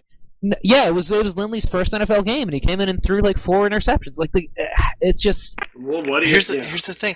Wisenhunt ingeniously decided to stop himself from doing that by bringing in the worst Charlie possible backup Whitehurst? quarterback, so that there's no possible way he could justify benching Walker. But there's Charlie Menberger. Whitehurst followed him from San Diego. I think that there is a lot more likely chance than you do that he's going to pull the quick hook if Locker struggles out of the gate. Nah, And I that's don't think really so. scary. Wisenhunt's terrible. Don't forget about Whitehurst is Mettenberger. terrible. I think I disagree with you when you said like Locker has. I think Locker, when he's healthy, has shown that he can be an excellent quarterback. Like he's had some really good games in his 3-year NFL career at this point. Yeah, He's had like yeah. 4 good games. But he's been injured the whole time. When he's been healthy, He's looked good. been injured for parts of every season. Yes. Yeah. But his good games haven't. It's not like he had like a good 4-game run at any point. He had like a good game here and a good game there, and they were dotted around. The talent's absolutely there. Nobody's arguing that. And I think he'll make a step this year. I really do. I hope he does. I really like Jake Locker. I hope he does. I like Wisenhunt too. I hope that it works. I hope they find a way. Seeing what I've seen from everyone involved, I don't believe. It reminds me a lot of the progression that Matt Stafford made when he had the constant injuries his first couple of years, and then he finally got enough around him to make things work, and all of a sudden just took off. I think it's going to happen with Jake. I mean, not to the extent that happened. I don't think he'll ever be a 5,000-yard passer, but I think Locker's going to make some steps this year, and they'll contend for a wild card spot. I mean, the only problem I think is that if he does get injured, I think this Titans team is with the proper coaching, which they have an excellent defensive coordinator, and Wisenhunt I think is good. If they would have brought in a better backup quarterback and he could resist the urge to constantly pull Locker, they would have been able to withstand a 4 to 6 week gap without Locker if they had like a decent backup, like if they retained Fitzpatrick, for example. So, like, if they were the team that paid Kyle Orton $11 million for 2 years, right, you'd be fine with that. Well, if it wasn't Kyle Orton, right? If it was like somebody who was good or like decent as a backup. No, like I'm saying above Charlie Whitehurst's quality. Right. I think they could have gone like 2-2 with a backup quarterback, and if Locker missed like 4 games, and still made the playoffs with Locker, and had some decent performances, but they can't do that anymore. I think if they miss the playoffs, it's probably because of that. If Locker gets hurt again, is he done there? Yeah, he's got to be. He's probably done the NFL. So. He's done the NFL. Period. I mean, he'll get a job somewhere. It just won't be as a starter. Yeah. I think he'll he's done there. Yeah. Quit. I think he'll be done. I think it'll be sort of like really. I think You're gonna make that? He's just gonna give up. Fuck it. I think he's just gonna. I don't want to. I don't want to collect those Kyle Orton checks to be a backup for the rest of my career. I'm just going to quit and go sell insurance. No, I mean, I he's think going to pull a Chris The Redmond. will give up on him. I think that he's not going to be able to find a backup job anywhere because he's too fragile. Are you kidding me? Have you seen the backup quarterbacks that are floating around the NFL? There's talent there, and that's worth something. He'll have contracts until he's 37. Just based on what we've seen in those 4 games when he was good in his first 3 years. He'll be in the league until he's 40. He's still around. He's still alive? Really? I mean, I think that's totally possible with Locker. There's enough. He could There's be enough our new teams Mark that want Folger. like a. There's enough teams that want like a guy who can stay healthy and not be good, like a Dust Sorgi or someone like that. That would rather pass. Yeah, like Jim Sorgi, who's never going to be right. Why do I know his first name? Or Billy Volek, guys like that. They want backups like that, not like Locker. So I don't think he's going to be in the league for another 3 years if he doesn't. All right, I hate to derail the conversation to go on backup quarterbacks, but I completely disagree. What you want out of a backup quarterback is somebody that can come in for 3 to 4 games a year and win you games. That's exactly the reason you just described that you don't want Charlie Whitehurst, because that guy's going to give you absolutely nothing. You want a guy that can come off the bench that has enough talent to maybe somehow win you games that you shouldn't otherwise be winning. Right, no, I agree with you. I just think that enough organizations don't, that Locker would struggle to find a backup job in the NFL. There's no chance. There's no chance. That guy will be on an NFL roster for the next 10 years. I would bet my life on it. Somebody's roster. I'd say 5, I'll take that bet. I'll take that bet. 10 years? Oh yeah. So you get to kill me if I lose. You take the bet on his life? Yeah. Wait, so you're telling me it's a win-win for you? You either get the money or you get death. Exactly. Is there even money involved? Am I betting my life against something here? Can we put money on this? I'll kill you. I know. I want to put money on this. Name your price. $10,000. $10,000. Can we make a real bet? I'm Mitt Romney, dude. We'll talk about this later. Let's move on to the. All right, Jacksonville Jaguars. Do we have anything to say? No, sorry. Did I interrupt you? Bortles No, to start by it's week actually 3. totally fine. I was wanting to talk about the Jaguars earlier. Jaguars are the ones that, if Loaf is listening to this, I've been hyping up the Jaguars for a while, saying I really want them to do well. And then I realized people on their roster are going to hold them back. Yep. Does anyone, like, this is a serious question, does anyone know who Alan Hearns is? I had no He's idea a who he country was until singer, 2 weeks ago. Because he's Alan the Hearns, he he's the plays, Yeah, dude, he's the one he's that the sung current- about the ladder to heaven, dude. he's the current targets leader for the Jacksonville Jaguars, and I still have no Alan clue who he is. Hearns. For both quarterbacks. He leads both quarterbacks in targets. He's their And I have slot no clue receiver who- week 1. He's their slot receiver week 1, Oh, confirmed. you're right. Marquise Lee has to go out there and start, which, fine. Allen Robinson's hurt. Comfy and Fonda is their other starter. And that's all they've got. Alan Hearns is starting in the slot. Did they keep Return to Slad? No. I don't think so, no. No, they have his brother Brandon Barden, not Ramsey. It's actually his brother? Oh. No, it's not, but I was you really imagine hoping it was. could you imagine? I didn't know they had Ramses the third, dude. That's crazy. But yeah, I mean, I think that team, as weird as it is, they kind of overachieved last year. Like, we remember how bad bad they were for like 2/3 of the year. But it's easy to forget that team went 4-4 down the stretch last year. Like they showed a lot of life. They showed a lot of fight. Against the Broncos, stuck man. with teams. Didn't they play teams close? If I'm remembering the right team. The Broncos. They played the Broncos. Second half of the year, once they got into once they got into their groove, they played a lot of people really close. And I think maybe that team can win one more game than it did last year. Maybe they go 6-10 instead of 5-11. The talent's just not there for them to do any more. People They're are still really in looking rebuild for mode. talent that's been accrued on the defensive line. They're really looking for Chris Clemens to do something this year. Totally fine as long as he has people next to him. Yeah. I think Ziggy Hood's a dumpster fire. No They one paid But, Ziggy Hood. I forgot they paid Ziggy Hood. They paid Ziggy Hood on Didn't purpose. Paul Posluszny give like 2 interceptions on Peyton Manning in the same game? That was weird. Yeah, well, Who else was Avery going to do it, Jones, dude? I actually like Avery Jones a little bit, so I kind of want to see him get more playing time. I don't think that'll be possible when he's playing behind guys like Tyson Alualo and their other defensive tackles, Derek Marks and stuff. But, I mean, they might have depth on the defensive line, but I don't think they have the necessary tools to really make Chris Clemens as much of an asset as he was. Oh, wait, they have Red Bryant. Never mind, I take everything back. It's Stick a foot in your ass, dude. Seattle Southeast, dude. Damn. It's the Yeah, but Seattle I mean, Southeast bust. even Red Bryant, I don't think is really enough to do much with that. Like, Yeah. Nah, they've got Who do they have at linebacker besides Posluszny? not applicable. doesn't even I mean, matter. Geno Hayes? That's entirely the thing with Jacksonville. They're still in rebuild mode. They've still got 1, if not 2 more years before they're anywhere near worth talking about. I think they're an interesting team to watch from a development perspective because they've got a lot of interesting young guys, but they're just not relevant to any discussion about who can possibly win that division. You're right. Yeah, because it's the Colts. I mean, there's no... It's probably going to be the Colts just because everyone else is so bad. Well, Let's Colts first, You wanna Titans talk first, about or Colts? Colts or Texans first. Your choice. I want to hear what you didn't want to say about the Texans. You're like, don't say the Texans for your sleeper team. So go in on the Texans. I want to hear it. Do we know if Tom Savage is a real person yet? I have not seen confirmation. I mean, I don't- think they might have had to bring in Ryan Mallett because you're legally required to carry 2 quarterbacks in the NFL. Right, it's important. You can't just have fucking Aryan Nation. You go out can't there and have a line fucking up ghost quarterback. over there. It's Spooky. so. I mean, their front seven's really good. We know their front seven's really good. We don't even need to talk about it. They're fantastic. Exactly. Jonathan Joseph's still hurt. They've got nobody else worth mentioning in their Joseph secondary. is still hurt. His They cut toe Brandon Harris.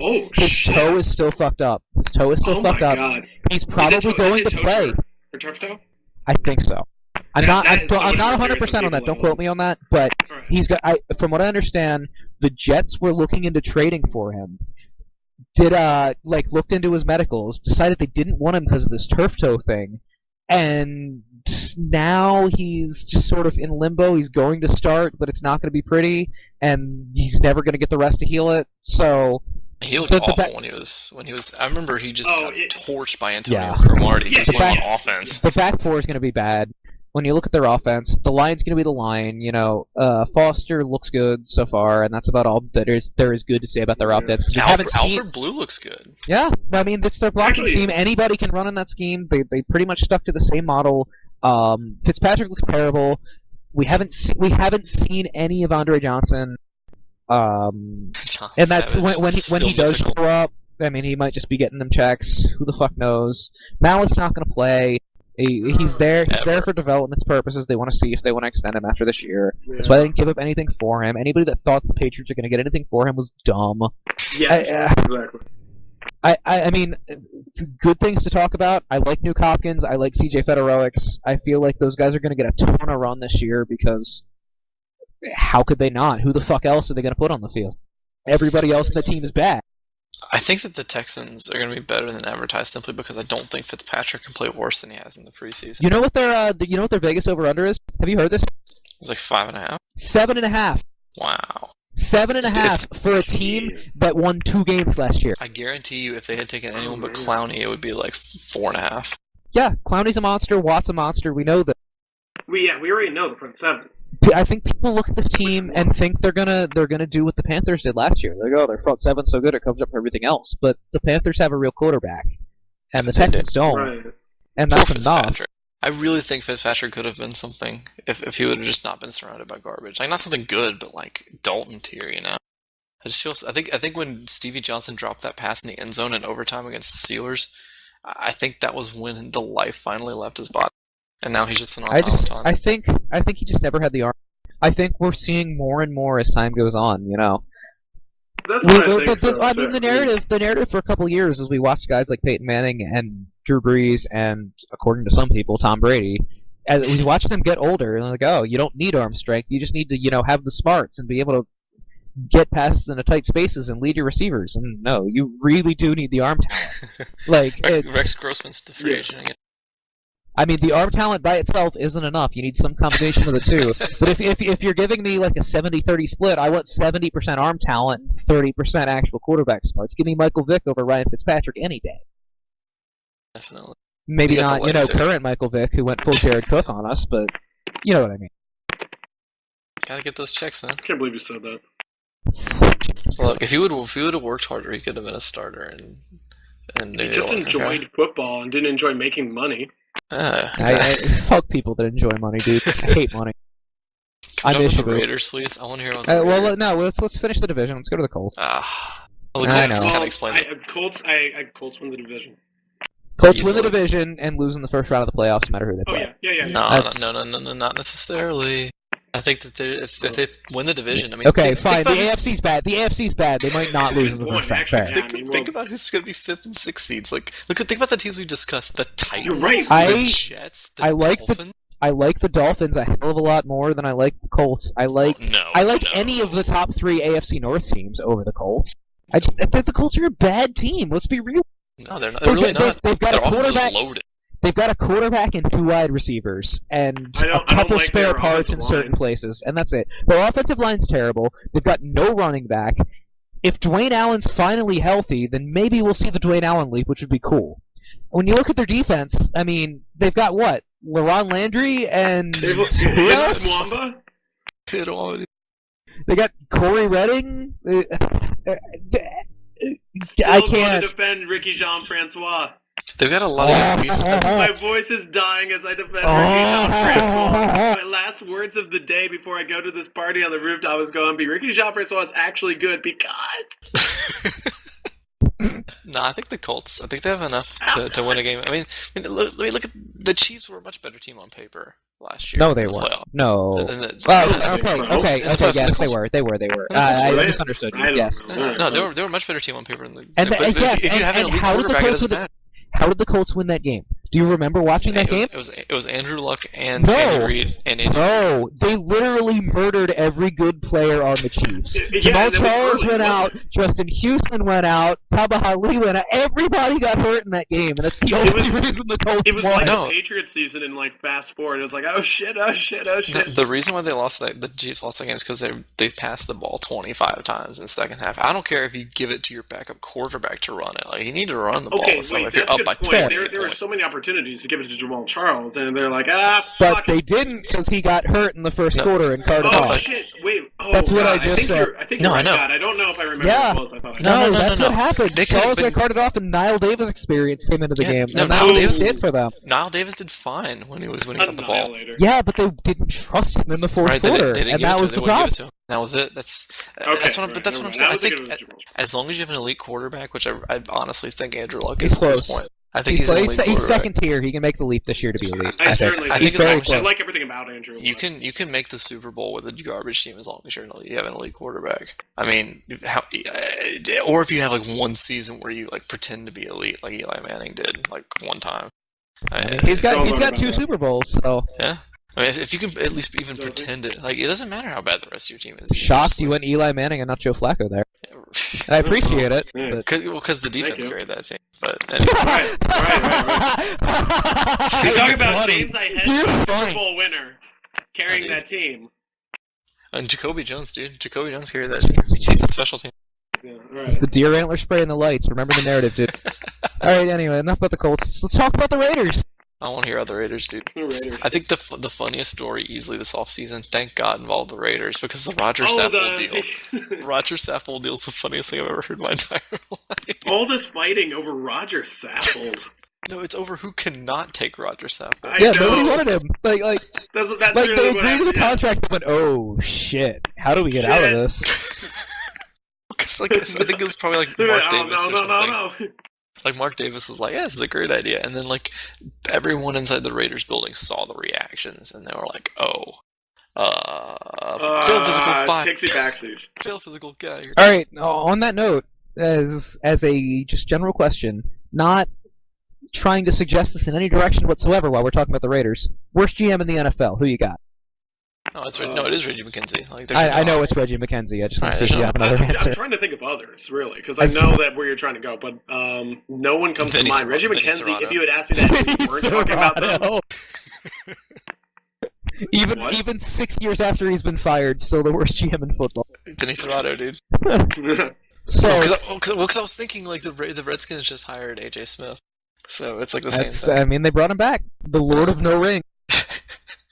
Just anyone who's running, whoever's running the Redskins. Like, I just say it's like Jerry. To me, it's just like Jerry Jones, where it's Dan Snyder, like his idiocy runs the entire organization, and like, that was the first thing I could think of. Yeah, like because Shanahan was basically the GM for the last couple of years, like in all but name, so it just kind of filtered Yeah, he whoever was their the one actual picking the running GM backs, is. etc. So I just assumed it was Vinny Serrato still.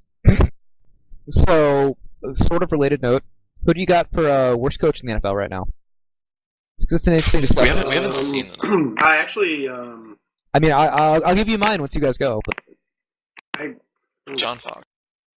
John Fox, no, Hey, John. not most he's unlikable. bad, but he's not the I worst. think in terms of in Come on. terms of who is the least likely to win a Super Bowl, I think it's John. John Fox is No. is a solid 5 out of 10 coach. He is not good, but he is not so miserably awful that they're chanting his name with pitchforks in their hand. I Like think I it doesn't matter. I think really he could don't make the know who the Super Bowl worst is. 100 times and he would lose all 100. to me, it's got to be Doug Marone.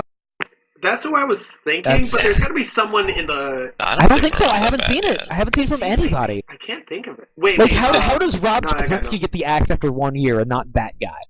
Like, Can we still say Greg Schiano? yeah, that's fair. Is he not a coach? I mean, Schiano literally killed Carl Nix, so Well, fuck yeah, him. yeah. But Killed him by disease too. That's Killed him cruel. by He's like a toe James Bond disease. villain. toe disease, like, I know that's sick. dude, I don't even like half the days that I've been alive, I don't even remember like feeling my toes, and now that guy's got like I toe know, problems. now I For, think that's about it. horrible. He was a good guard too. Isn't it? He's No, an elite toe problem. guard. Best guard in football for 3 years.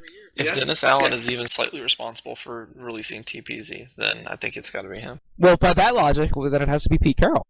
Yeah. Pete Carroll is responsible for It's releasing true. TPs. It's true. I forgot. Well, All right, I Pete forgot. Carroll, the Carroll's worst a coach in the NFL. There you go. Fuck Pete Carroll. All right, Yeah. back to the Raiders.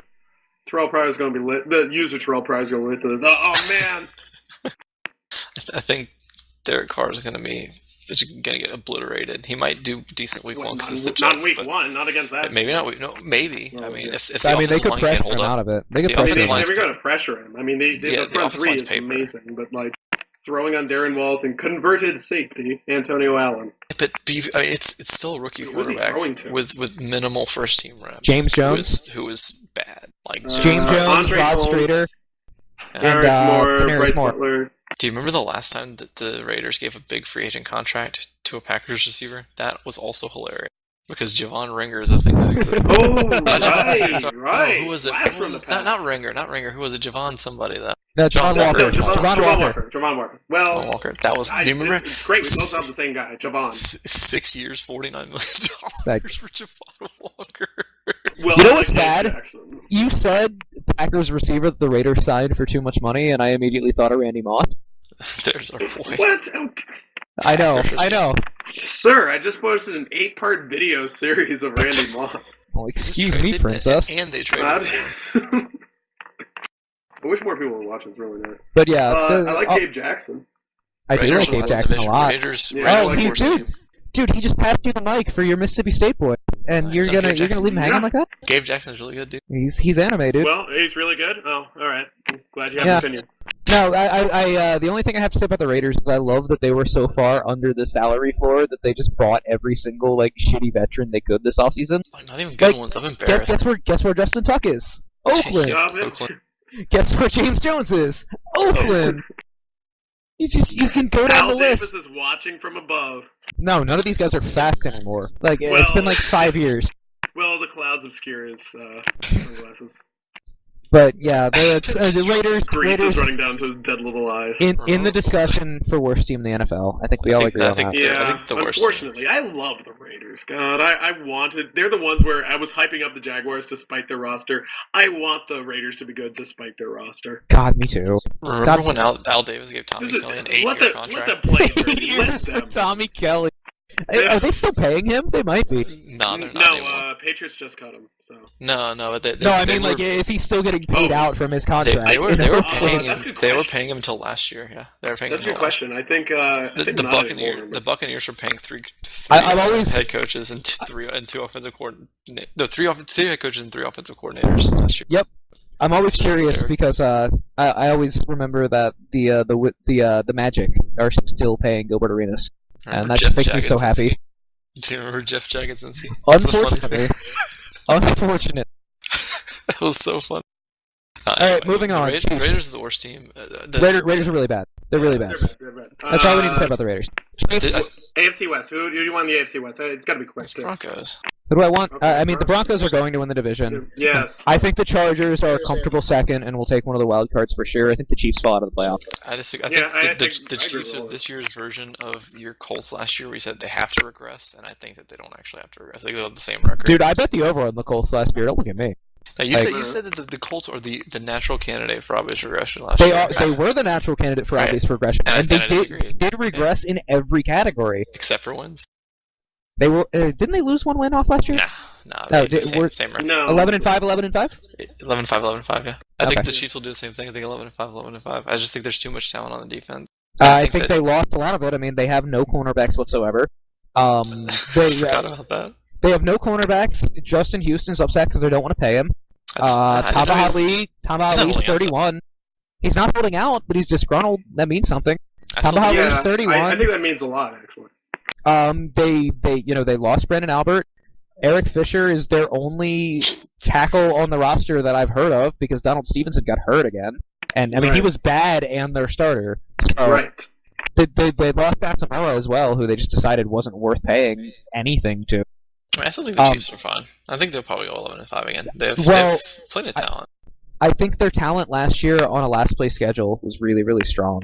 And I think they lost probably 10% of that talent advantage that they had last year. They didn't get. I mean, the team drafts like shit. Their 2 drafts under this regime have been horrible. Like, you'd almost rather have Pioli drafts. They've been awful.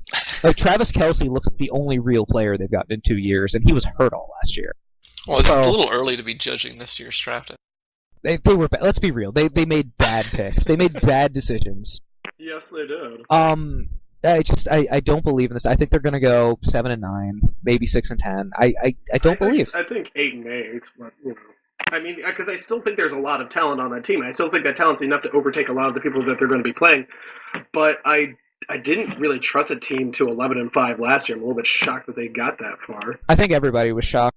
And I think when you realize, the way they fell off after they stopped playing cake opponents every Right. they started out like 9-0, 10-0 or something, and everyone's like, "Oh, they're so good," and then they remembered they were the Chiefs.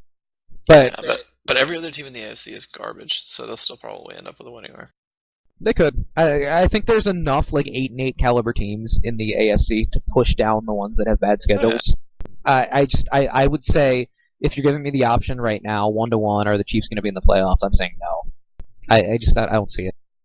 I mean, think about last year, they were super competitive. Even in their losses, they were really competitive. They lost to a lot of division opponents, but I mean, it was within 1 or 2 scores every time. I don't think they regressed that much from last year. I think the fact that they have Charles and then Davis made all the progression at the end of the year. I think now Davis being a legitimate backup is huge because they're going to run 35 times. They have to. They can't. Yeah, I mean, what are you going to do with Alex Smith? I mean, start Chase Daniel. Free Chase. Free Chase, dude. Yeah, dude. And then the Chargers are boring, so we can skip them. They're pretty boring. There's nothing to say. Their defense got a lot better, and nobody realizes it. I mean, we already made a joke about them. So. Yeah. I mean, Chargers they're the Chargers. I think they're a playoff team. I don't care about them at all. Possibly, yeah. The NFC West is kind of boring too, because it's just the same thing as last year, more or less. I mean, they're just good teams. They're just all good teams. The Rams are the worst of the fucking 4. idiots with a good team. I'm not entirely sure that the Cardinals are going to be a good team this year. I think they're going to score a lot more than last year. I mean, their defense got a lot worse. I think they. Yeah, I mean, it's not even like losing Darnold. I mean, they lost after losing Washington for the year. We don't know how healthy Matthew is. I mean, Peterson is really, really good. He's in the discussion for best corner in football. Whether he's there or not is a completely different argument that we don't want to spend 15 minutes on. Right. The offensive line looks really, really rough still, even with all the improvements. Jonathan Cooper isn't even starting for them, which is a huge red flag. Well, he's allegedly hurt after they shit on him in the media for 3 weeks. Now he's like, oh, well, we can't start him because he's hurt. It's like, no, this is... There you go. Yeah, but they get another year out of Michael Floyd, and I think that's going to be by itself. They're gonna score a lot more than they did last year. Their offense was pretty bad last year. If they can keep Palmer upright, I think their offense is going to be okay. But having an okay offense and a massively regressing defense in that division is not good enough to make you relevant. I think if the Cowboys tank, they need to trade for Jason Witten, or they need to trade for somebody similar to him at the deadline, because they desperately need a presence at tight end, really, really. What? Badly. You're not in on Rob Hausler? I thought he was injured again. Fastest tight end. I thought he was injured No. Troy Nicholas is hurt. Troy Nicholas is hurt. Their second rounder from Notre Dame. Who the fuck knows what that guy? He looks like he can block really well. He's a Notre Dame tight end. Yeah, he's gonna be able to block in high point footballs, and that's it. Just like everybody else, just like Rudolph and Carlson and Eifert and every other fucking Notre Dame tight end. They're boring. Who gives a shit? If somebody else is wholly unremarkable that they on that depth chart at tight end. I don't remember who it is. Who cares? What on the tight end depth chart for Arizona? Alright, okay, so who you got win the NFC West this year? NFC West, Seattle. Yeah.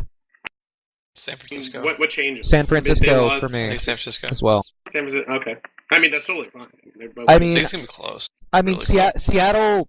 Okay, the biggest thing that really set me off to being anti-Seattle this year, they just panic traded for a 4th string cornerback. The team that can make cornerbacks appear out of thin air. I don't remember his name. They just they gave a 6th round pick to somebody for some 4th or 5th cornerback because Thorold Simon, who was going to be their nickelback this year, got hurt again and is having knee scope, so he's going to be down for a couple weeks. And if cornerback factory Pete Carroll is concerned about cornerback enough to be bringing people in from other teams 4 days before the season starts, that's kind of a red flag to me. I feel like they're getting to that point where they're so worried about the cap with all these extensions that are coming up and the ones that they've already started paying that the depth and the talent on that team is going to regress a little bit. I still think they're going to be in the playoffs. They're a good team. They're probably going to win 10 games. But I think the strides that San Francisco made this year, I think they're going to end up throwing all over the place this year because they're not going to have a choice. I like their offense. I mean, their defense is still their defense, even without Bowman for the first, however many weeks. I think they're really underselling Stevie Johnson as an addition to the offense. Oh, I think he's going to be huge. who gives a shit about Stevie I Johnson? think Stevie Johnson's still got Oh, a significant amount left in the tank. loves the shit out of Stevie Yeah, I like Johnson. Stevie Johnson. I think that he's been in a bad situation for a long time. I think he's going to play really well. The I one think thing that he has the moves. I don't think that he has the hands. he doesn't. No, that like people always want to just hand wave away the fact that Stevie Johnson constantly drops footballs, like all the time. There's a reason that he was a 7th round pick. Like his hands have always been bad. He can get open, you hit him in the chest, and he can't do anything with it. I think that he's going to make not a huge career, but it's not going to be like Brandon Lloyd 2.0 or anything, but I think he's going to have a good year. Brandon Lloyd 3.0 is on the 49ers. So. Yeah. That's very true. That's very true. I'm surprised he made the 53. I'm not. Their depth is really bad. Quentin Patton's Remember when I said he'd nothing. come back to the Patriots? Quentin Patton's been a huge disappointment. That could have been a second-year leap, and he just has shown nothing. He showed nothing, and Right. I mean Stevie Johnson. Best case, he's their 4th option in the passing game. Right. I mean this. Because What'd they you got say? Crabtree, they got VD, they've already got And all these Quan other Bolden. guys in front of him who's Yeah. already got experience with the system. Yeah. So now it's- you expect a guy who can't catch and isn't that fast, but he can get open. He's got the moves. He's also You expect 29. him to- Like people don't realize how old he is. Oh, that's No, a really it's- good point. I Actually, don't think yeah. that's not that old. Hey, look it up. Yeah, but still, I mean, he's been in the league longer than a lot of people expect. Meanwhile, actually, I don't know how old. No, exactly how old he is Crabtree because is. he's in the NFL head coach 09 draft. Oh, I know cool. all those players like by heart. How long ago was that? Was that 5 years? That's 08. 5 years for a 23-year-old? What's that put him So it at? was 6 years. Yeah, it was Born 08. July 22nd, 1986, age 28. Yeah. So yeah, Not that old. he's- Not that old at all. That's. I mean, we were just talking about how Brandon Marshall's going to be so great this year moving to the slot. He's- and stuff. he's He's like past 30, 30, yeah. 32. Yeah, Well, again, totally fine with him. Totally fine with him in the slot. I think it's a great move. I think so too. Physicality and everything. Man, they're doing the same thing with Colston in New Orleans. Like it's a good move. But I Like just they're moving Colston to the slot. I thought he was been in the slot for all these years. no, he played a lot outside. They move but him they're- around. They're Yeah. moving They him more move him permanent. around. I just He'll remember be when he's in the slot, he's a killer. Yeah, Colston he'll be in in the the slot's slot a a lot killer. more this year. They're going to put Stills and Cooks on the outside and move Which is what Colston. I would do too. I think it'd be a great idea. The Saints are going to kill this year. That's what's going to happen. Yeah, it's going to be, yeah. But that's the point being, I think Stevie Johnson's still got plenty in the tank. You don't like his hands.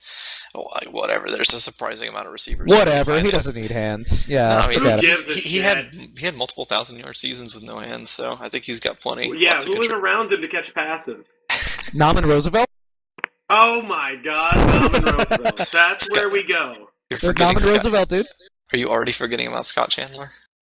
I could I never think forget everyone Scott Chandler. except for the Patriots linebackers forget about Scott Chandler all the time. That's who you're going for, man. Scott Scott Chandler. Chandler's still owned in our dynasty league, dude. He's on somebody's roster in our dynasty league. It's Leoge, isn't it? If only. If only. No, he needs somebody's third string tight end because the guy got drafted at Right, 19 or yeah. something. Like he moved from Africa and started college when he was 15, so he's technically eligible as like an 18-year-old. I was like, oh, this guy's gonna be really good in 6 years. He's gotta be on my dynasty team. Thanks, love.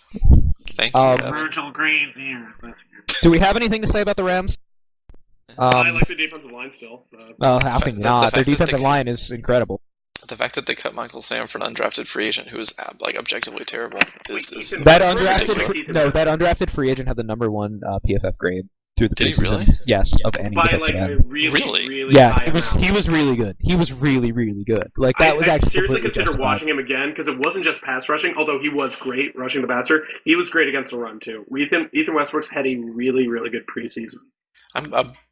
was not aware of that actually. Yeah, Like, no, he when was I saw- absolutely fantastic. When I saw It's great. Every single time I looked at Sam, I was instead drawn to Westbrook, who I've never heard of before. See, I didn't even. I saw Westbrooks there, but I didn't. Texas When I A&M, watched I Sam, didn't even know it was I cool. saw Sam make a lot of like legitimately good play. I thought he had a great burst off the end. His He corner was- rush he is was one of the very best good. I've seen. But He if was you're good. in a vacuum, if you're giving me the choice between those two guys, I'm taking Westbrooks. He was better. Yeah, I mean- I really do think that Westbrook's was And better. I honestly, like, you know, people made a huge deal about him not getting signed to the Rams practice squad. I think he probably asked out. Like, he probably didn't want to sign that contract with them because he wanted to go somewhere where he had a chance.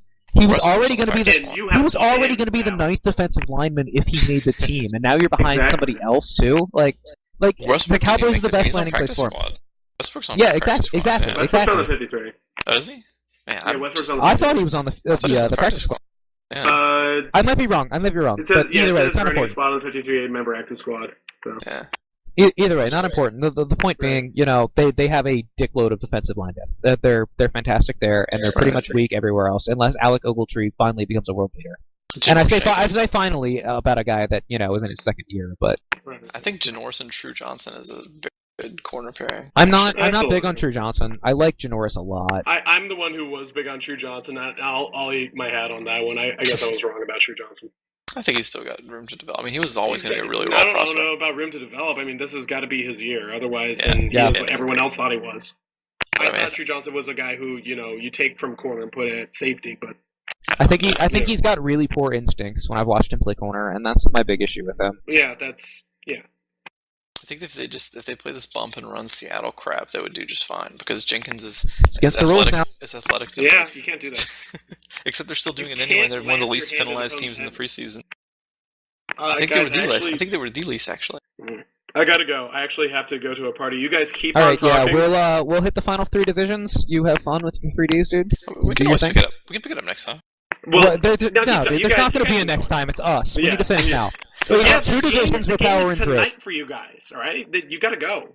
Yeah. I mean, you got to talk about it. So our audience, it's not current anymore after this. Do you want to make predictions after there's been a game, dude? Because I don't. Yeah, I'm not. I can't. Let's just do it quick then, because it's been 2 hours. I'm getting hour salty. 38. Hour 38. We're not 2 hours yet. Getting there. I've been in here for 2 hours. I gotta go. All right, see you guys later. Of course. All right. NFC South. Your favorites.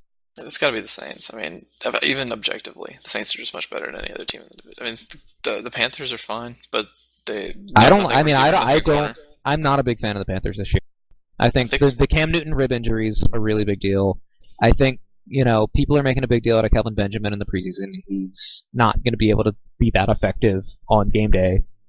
Solely because not terrible. I mean, I am too, but if he is as good as advertised in the preseason, then teams are just going to double and triple cover him because who the fuck else on that team do you really have to cover? All right, we're gonna put a linebacker on Greg Olsen. We're good. All right.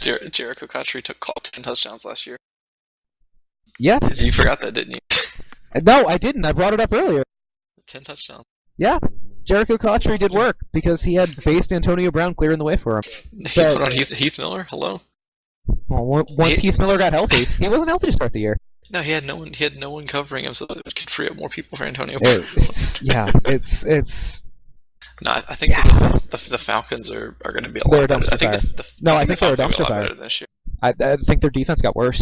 I think Mike Nolan is a miracle worker, but there are even things he can't do, and that defense is one of. Their defense is an absolute dumpster fire. Their offensive line is at best as good as it was last year, which was terrible. And I think the Falcons are better than the Panthers this year. I think they're both pretty bad. I think the Panthers have more talent on their roster. The Falcons have really concentrated talent in a couple areas, and they're probably in the NFL. Yeah, but they're also incredibly injury prone. Like, you can't tell me you're expecting 16 games in Julio Jones this year. There's no chance. Yeah, sure. In first year he did, but no, not all of it. That's right. I would be more willing to bet that Jake Locker stays upright for 16 games than Julio Jones. Nah, I think the Falcons do better than the. I think the Falcons are sort of like the NFC version of the Colts. I think they'll be like 9-7, 10-7. It's just too much offensive firepower. I mean, I don't believe it. They've got a quarterback and 2 receivers, and that's it. I'm really high on Devontae Freeman, honestly. I am too, but he's still 4th in the depth chart. Like, he's not going to see the time. I think he'll get up there. I hope he does. I mean, I fucking traded Jake Locker to get that guy in fantasy. He's fucking better, but Anton Smith as well. Surprisingly. You're not telling me on that one. But I think the Falcons just. I feel like Julio Jones, Roddy White's really all you need. I feel like this is just you trying to talk up somebody else in your division to jinx them so your team can win. I don't need to jinx them for the Saints to win the division. I don't think you do either. The Saints could start Luke McCown and they'd still have like a 45% chance of winning the division. I think the second best team in that division is the team we haven't brought up yet. No. I think it's the Buccaneers. No. I really like their defense. I mean, I've said multiple times I'm not an Ultron Werner fan, but I think he's a serviceable second NFL cornerback. They've got another pretty good cornerback in JBZ. Their front seven is really strong. They've got two great receivers who can high point the football better than anybody. Mike Evans, like the little bit of action he's had in the preseason, he's looked fucking Really strong. incredible. He looks incredible. Like that guy sucks. That guy is objectively terrible. They're trying to improve it. I mean, they went out and got Mankins. They brought in Richie Incognito for a workout. Hey, look, it matters, doesn't it? It matters. I think you're gonna see Saints, Falcons, Panthers, and Bucks in that order. I go Saints, Bucks, Panthers, Falcons. I think that the Falcons probably going to be in for a similar year than last year. I think they're probably going to win like 6 games. Mike Smith's going to get canned. I think the Buccaneers can go 9-7. Push for a wild card maybe if they can eke another win out somehow. I mean, I think. You really I think like Josh McCown. No, I'm indifferent to Josh McCown.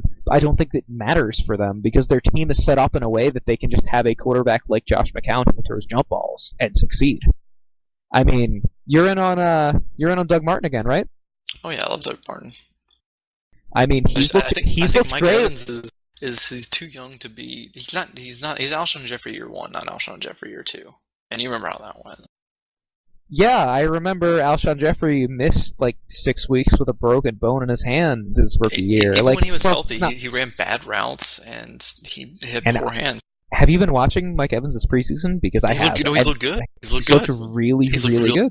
But I don't think that necessarily translated over to the regular season. I mean, in terms of targets, he's been getting a lot. From a fantasy perspective, it's interesting. I don't but think from a talent perspective, he's been playing against a lot of secondary, like I go the other way on him. I think Vincent Jackson's going to be the typical target hog that Vincent Jackson is. I think Evans is going to be a guy that sees probably 100 targets, brings in 65, 70 balls. But they're meaningful because he's a guy that can get downfield, he's fast, he can get open, he can jump over people, he's going to push people around if they move him around in formations. They've been running him in the slot a bit, which I like a lot. I think he's the perfect kind of receiver for that kind of system that Josh McCown succeeded with last year. And if they learned anything from watching the Bears last year, which it seems like they're building their team around after they brought in Evans and Safarian Jenkins, like that they almost have to be running like an almost identical offense to the Bears last year. They have the perfect personnel for it. They've built their team completely to do that. And if they're doing something like that, I think it really minimizes the downsides of having Josh McCown as your quarterback. Don't forget that the Buccaneers do not have an offensive coordinator as of right now. I don't think they can be understated. Jeff Tedford's hospitalized and has been for some time. I don't think that they're going to be able to really recover from that. It worked for the Colts, didn't it? It worked for the Colts. That's all I have to say. That was wait, what? Arians was the head coach that year. He was their offensive coordinator. No, yeah, I know, but they were missing a coordinator. They were missing a coordinator. And their defense was awful. Yeah, it was. It was fucking terrible. That's the truth. And they don't have I think for Lovie real, Smith for real. is 15 years too late for this league. Yeah, I'm not a Lovie Smith fan, but at the same time, addition by subtraction. They got rid of Greg Schiano. They did, didn't they? Poor yeah, Greg. Greg Schiano's gone. Raheem Morris is gone. This is the best coach that the Tampa Bay Buccaneers have had since John Gruden. If they would have had a team of North Korean football players, they could have been really good under Schiano. He did a lot of interesting things. He just was a dictator. Yeah, and nobody wanted to play for him. I don't think he's necessarily a bad X's and O's coach. I just think he's a horrible person. That's a big deal. Like, that's too bad for them. It's really hard to be a horrible person and succeed as an NFL head coach. This is lore. Was that the last one? Last division? No, we oh yeah, I guess that's all late because we covered the NFC East in our previous podcast. Last week, right. Yeah. Well, for real though, let's run on the NFC East. Are we actually no, what? Alright, well then you can leave and I'll do it myself. I don't give a shit. I will not stand by while you ruin the memes by yourself. Nah, dude. We just memed for 2 hours about this, alright? Let me have this. You said it yourself. This is the most fun division to talk about. Yeah, it really is. I think that the one thing that stands out, I guess, because I've been paying attention to fantasy more than anything, the one thing that stands out in terms of what just completely unrealistic. Why does everyone think Zach Ertz is going to be a big deal this year? Because he hasn't been getting targeted very much in the preseason. Selleck is still the number one tight end in that offense. They still run him way more than Ertz because he can actually block. and he gets targeted more. I don't know if he gets run for as many snaps, but I believe he gets run for more routes than Ertz does. I don't understand. No, it's the opposite. Ertz has been getting more routes. They've been running a lot of 12 personnel, where they run Shady as the lone back with 2 tight ends and the two wide receivers, and they're subbing Selleck a lot for Jordan Matthews, which I think is really interesting because it essentially means that Ertz is going to be the guy that's on the field, on third downs when they need their conversions, when they bring in the passing packages. Just looking at the data, though, Selleck's got twice as many targets in the preseason as Ertz does, and again, targets are one of the few stats I actually respect from the preseason. Well, if you get a chance, go back and look at the target numbers from last year in the Eagles. They tried to hide a lot of what they were going to do, and that's a lot of what I've heard from the Philadelphia beat writers. They're really in on the idea that Ertz is going to be one of the focal points of this offense, that a lot of the Deshaun Jackson targets are going there, that they're essentially going to split the Deshaun Jackson targets between him and Darren Sproles. And they've created like an entirely different role for Jeremy Maclin, which is interesting to me on an entirely different level. But everything that everyone's saying about Zach Ertz right now is extremely positive in ways that you don't hear about players that aren't actually good. He's a second-year tight end. That's the year they typically make the leap because they finally get accustomed to the NFL offenses. Dude's never going to be a blocker. They knew that when they drafted him. He has a very specific skill set that the Eagles are lacking in a big way. And regardless of what you think about Brent Selleck, if you honestly are trying to convince me that Brent Selleck is going to be the starter, yeah, I don't see why not. This isn't the Andy Reid Eagles where Brent Selleck gets targets over over that are actually talented over and over year after year. Yeah, because they had a rookie tight end that wasn't accustomed to the NFL, and he had the exact same problems that Jason O'Mara's been having with the Jets. He had a lot of drop issues in camp. He had a lot of drop issues in the preseason. He got buried in the depth chart. And by the time he got into the rotation in week 12 and 13, he looked like a pretty good NFL tight end. And everything that everybody said, from Foles to Kelly, everybody's in on this guy. And I think that nobody's going to invest this kind of effort in a smokescreen to make everybody think that Zach Ertz is the guy and then be like, joke's on you, Zach Ertz is going to be on the field and you're going to throw 3 people out of week 1 and we're going to go somewhere else. Nobody's going to try and shovel on you that hard, I mean, if you've heard about it, there has to be some truth I've heard to this, about yes. it, then I think, maybe they aren't, if they're not really trying to hide it that much. But I think that the big one in Philadelphia people really aren't looking at it is Jeremy Maclin. I think he's due for a huge recovery season. He's looked really good. And he's I hope so. By far the number 1 target. He's by far the target leader on the team. Yeah, and I think he will be in the regular season. He's really talented. I think the top 3 guys in targets on that team are going to be Maclin, Ertz, and Sproles. And Shady's going to mix in there. Riley Cooper's going to do Riley Cooper things. I think they're going to run him a lot more to block now that they have other options. I think a lot of the work he got last year was out of necessity and out of the comfort that Foles had with him as they were both on the second team. But Foles has time to build that chemistry with other receivers on that team now. Now that he's been the guy for almost an entire calendar year. I think Cooper's underrated too. I think he's surprisingly talented compared to what I thought coming out of Florida. He is a good possession receiver who can block. And there's value in that, especially in a Chip Kelly system where he just wants to, have really big guys that can bully people on the outside everywhere. He's a very good fit for the Philadelphia system as a second receiver. But he's not going to be the guy. I mean, you said it yourself. Maclin's going to be their target leader, assuming that Maclin is 100%. Is 100% and is able to build the chemistry with Foles that we all think he's going to build. Which, to be fair, so far in the preseason, it's looked like it's there. But I think that a lot of those secondary targets, I mean, when you look at their team last year, when they had Deshaun Jackson and Cooper and nobody, there are a lot of those targets that would have gone to other places by design if there was anybody else to give them to. I mean, look at the guys they were trying in those spots. They were running Damaris Johnson out there last year, who they've been trying frantically to trade, all up until the roster cut point. It was just stuff like that. I don't know. I'm in on Zach Ertz. I like the talent. I like the fit. It makes sense. Yeah, I think that whether you like him or not, whether he's good or not, I think that the Eagles are wrong way favorites for the division again, just because everyone else sucks. I mean, Cowboys' defense is worse than last year's. The I think- Redskins are the Redskins, and they have Jake Gruden as their coach, who is not very Yeah, good as an offensive coordinator. that Never was mind as a weird. coach. That was weird. And I mean, what are the Giants going to bring to the table with Eli Manning playing like he is?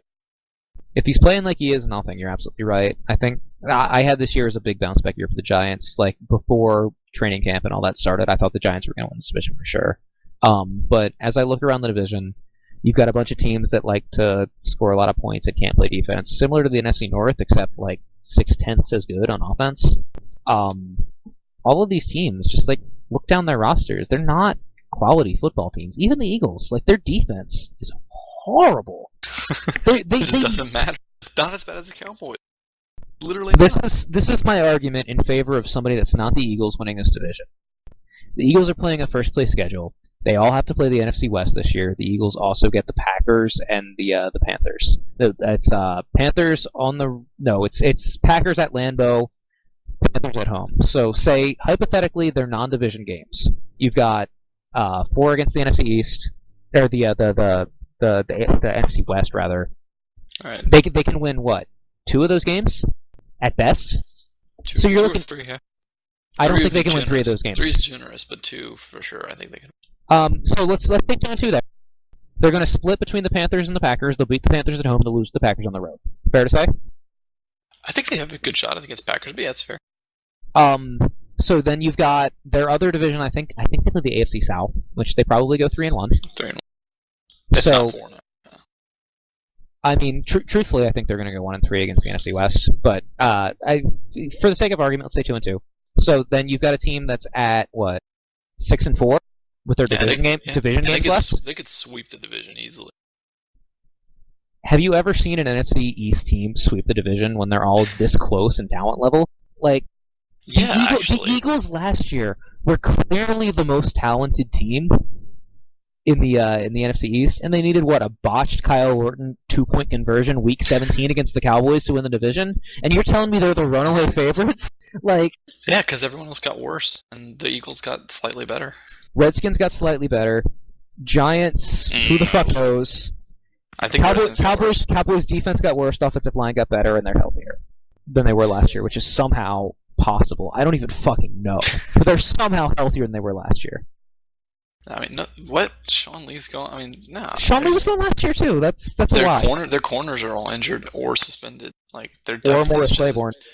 their depth is just as bad, if not worse. Yeah, isn't Claiborne still injured? No, he's healthy, but that's the worst thing for him. All right. Well, I still think they've gotten it's a net worse, like a net loss from last year. I'm not entirely convinced that any team in this division is getting to 10 wins. Is the roundabout point? Oh no, probably not. I mean, I think it's going to be the Eagles at 9-7, or possibly 10-6, but at the same time. 9-6. So you've got everybody else 2 wins behind, just based on looking at their rosters. Pretty much. A couple breaks one way or the other. That's somebody else winning that division. Could be, but I think the Eagles are still they would still be the favorites easily. If you said I had to pick one team in that division to win the division, I'm probably taking the Eagles. If you're giving me the Eagles or the field, I'm taking the field because I just when you have 4 teams that are that bad in one division, I don't think the Eagles are bad. I think they are. I really do. They're the only team in that division with a really, really good offense. Nick Foles threw 3 interceptions last year? Yeah. There's no way he repeats that. There's zero chance. Zero chance. Okay, so he throws, let's say, over a 16-game span. Let's say he has a good quarterback year and throws 12 picks. No, he doubles last year's total. He triples last year's total. Quadruples. He threw 3 picks last year. He quadruples it. That's what I'm saying. If he doubles it, that would only be 6. If he regresses to the mean, only doubles his total of 6 interceptions. Are you really calling 6 interceptions the mean for a quarterback as talented or lack of talent wise as Nick Foles? I think the system masks his inefficiencies enough that that would be where I'd pin him. If they run the same system they did last year, which they should. I think no matter what your system is, no matter who your quarterback is, that's unsustainable. I mean, look at RG3's rookie year. Obviously, he had the injury at the end of the year, but he threw 4 picks in 16 games. Like, that's not sustainable. It's otherworldly efficiency. You can't do that year to year because NFL defensive coordinators, for the most part, are too smart. They will learn to pick on the things you do. Though we've had now a year of people watching Chip Kelly offense tape. Yeah. Like, there are going to be improvements made by defenses playing against the Eagles. They've got a target on their back. They always fucking play bad in home games for some weird reason with that fan base. Like they're like. The way that the route trees are designed are specifically to minimize the amount of interceptions thrown, and that's something you saw with a lot of really bad quarterbacks over the years, even before Chip Kelly was head coach, even when he was offensive coordinator there. I mean, you saw it with guys like Dennis Dixon look like gods because they had their interceptions totals minimized because they let the athletes do the work. And that's exactly what they're going to do in Philadelphia. I don't think 6 interceptions is particularly outside the realm of imagination at all. I think that they're going to win the division by 3 games. 2 or 3 games, probably 2. But I think I'd say like 90% Eagles. I will take any bet you want on Nick Foles over under double-digit interceptions. I mean, I wouldn't make the bet because I think that you're right. The defensive coordinators in the league are smart, and that they may figure this out. But I think that Chip Kelly is smart as well. Yeah, I think he's smart too. But at the same time, Nick Foles isn't that good. Like, no, I agree. He's not that good. It's just not sustainable. And when you look at their turnover margin from year to year, the biggest reason that they improved to a point that they could barely beat the Cowboys Week 17 to sneak into the playoffs was because of their turnover margin. And if you lose your gains there, and if you lose the unsustainable level of health they had the same 5 offensive line starters in all 16 games last year.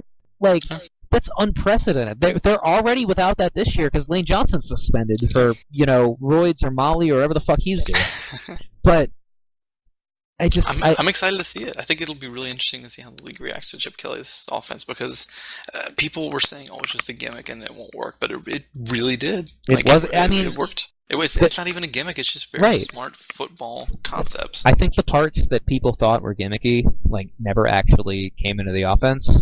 Because why would they in the NFL? They're like, oh, they're gonna do all this stuff with the read option and this and that. It's like, no, they're not. They have Nick Foles. They're gonna make the best of our personnel. Because easy touchdown. They ran it 5 times in the red zone. They got 3 touchdowns. It was the equivalent of the David Ortiz bunt against the shift, where somehow the slowest man in baseball is able to get a single because everyone's playing so far to one side that just nobody bothers to play against his bunt, which is funny every time. But at the same time, it's at some point you got to learn, guys, come on. Yeah, but anyway, the other teams there, other teams in that division, we've said Eli Manning looks bad. The offensive line's all hurt again. Jeff Schwartz is on IR. Defense is the Cowboys' defense. Prince Amukamara will be great for the 4 games he plays a year. He's the Julio Jones of cornerbacks. I want to believe. I mean, they brought in some talent. They brought in Walter Thurman from the Seahawks. Who was the other corner they got? They got fuck. What's his name from Denver? Oh my god, I can't remember it. The hyphen. DRC. DRC, yeah. No, they made good moves. If they can, if JPP is back to being 90% of good JPP, then they have a pass rush. We'll see what they get out of Demontre Moore, who both of us liked and didn't understand why he fell to the 3rd round. There's a case for the Giants if Eli Manning is just doing boneheaded preseason things. But he's looked really, really, really bad. I think his completion rate in the preseason is 30% or something. It's ugly. It was around there. It was pretty awful. And the talent's there if they can make it work. If Eli Manning isn't done, the Giants, I think, are the team of the best of the rest, really. The team with the best shot of knocking off the Eagles. The Redskins, same story with the Redskins this year. It's going to matter how healthy and how comfortable RG3 looks. They bring in Deshaun Jackson, which I don't think is as big of a deal as most people do. Especially when you realize how ball dominant Pierre Garçon was last year. Being able to spread the ball around. If you spread, you take all the targets that went to the shitty receivers on that team last year and add 40 of Garçon's targets, then you're at a normal NFL offense. And I can't care about the team. The offensive line's still bad. The defense is still garbage. Arakpo probably won't play 16 games, even though it's his contract year. Although the Arakpo contract year could be big. Yeah. If Arakpo goes nuts in the contract year, it could mean something for the Redskins. They could have one of those absurd years where Arakpo and Kerrigan just goon out, and the defensive line stays on the field, and it doesn't matter. They're starting David Amerson as their number 1 corner. And I forgot about that. Yeah, it's ugly, but that's not great. bad defenses all around in that division. The Giants really do have the best one by far. They're miles out of everybody Just else. sad. And they have no linebackers and a defensive lineman who may never be good again. So who the fuck knows? I don't think we really have much else to say about the East. About Yeah, this in general. I think the we pretty Cowboys. much covered. The Cowboys. I mean, Their offense is still really good. they have no depth. They, Two injuries kill that team. Yeah. All right. Well. No, you know what? But there's one injury that could bring that team to the promised land, as if Tony Romo goes down and the Weed Man finally takes his role. Finally takes his role as the true king of the Cowboys. Dude, it would be perfect. Can you imagine? Dragons to Dez, can you imagine? Could you imagine if they brought back Ogletree and like Ogletree ran the wrong route, but Weedman missed by so much that he was able to hit Ogletree every play? It would totally happen every fucking play. It's like serendipity, dude. You know Ogletree's still rostered, right? He's Lions. Is he Lions? I thought it was Jacksonville. Nah, he's a Detroit Lion. I know he was Tampa for a while last year, and that was funny because he was actually playing. He's still their starting slot receiver. He's still their starting slot receiver. Poor Detroit. Poor repick, dude. Poor repick. Rip, dude. All right, that's my last word. Is Kevin Ogletree still starting in the NFL? Slot receiver. Literally still starting. Well, it sucks for the Cowboys fans that waited this long to hear us gloss over their team, but tune in next week for the NFC East podcast. Truly, we will bring you all of the lore. All the NFC East, will be overflowing. All right, this is Cam, Chris, and Alex talking football. Take it easy. We will see you when we see you.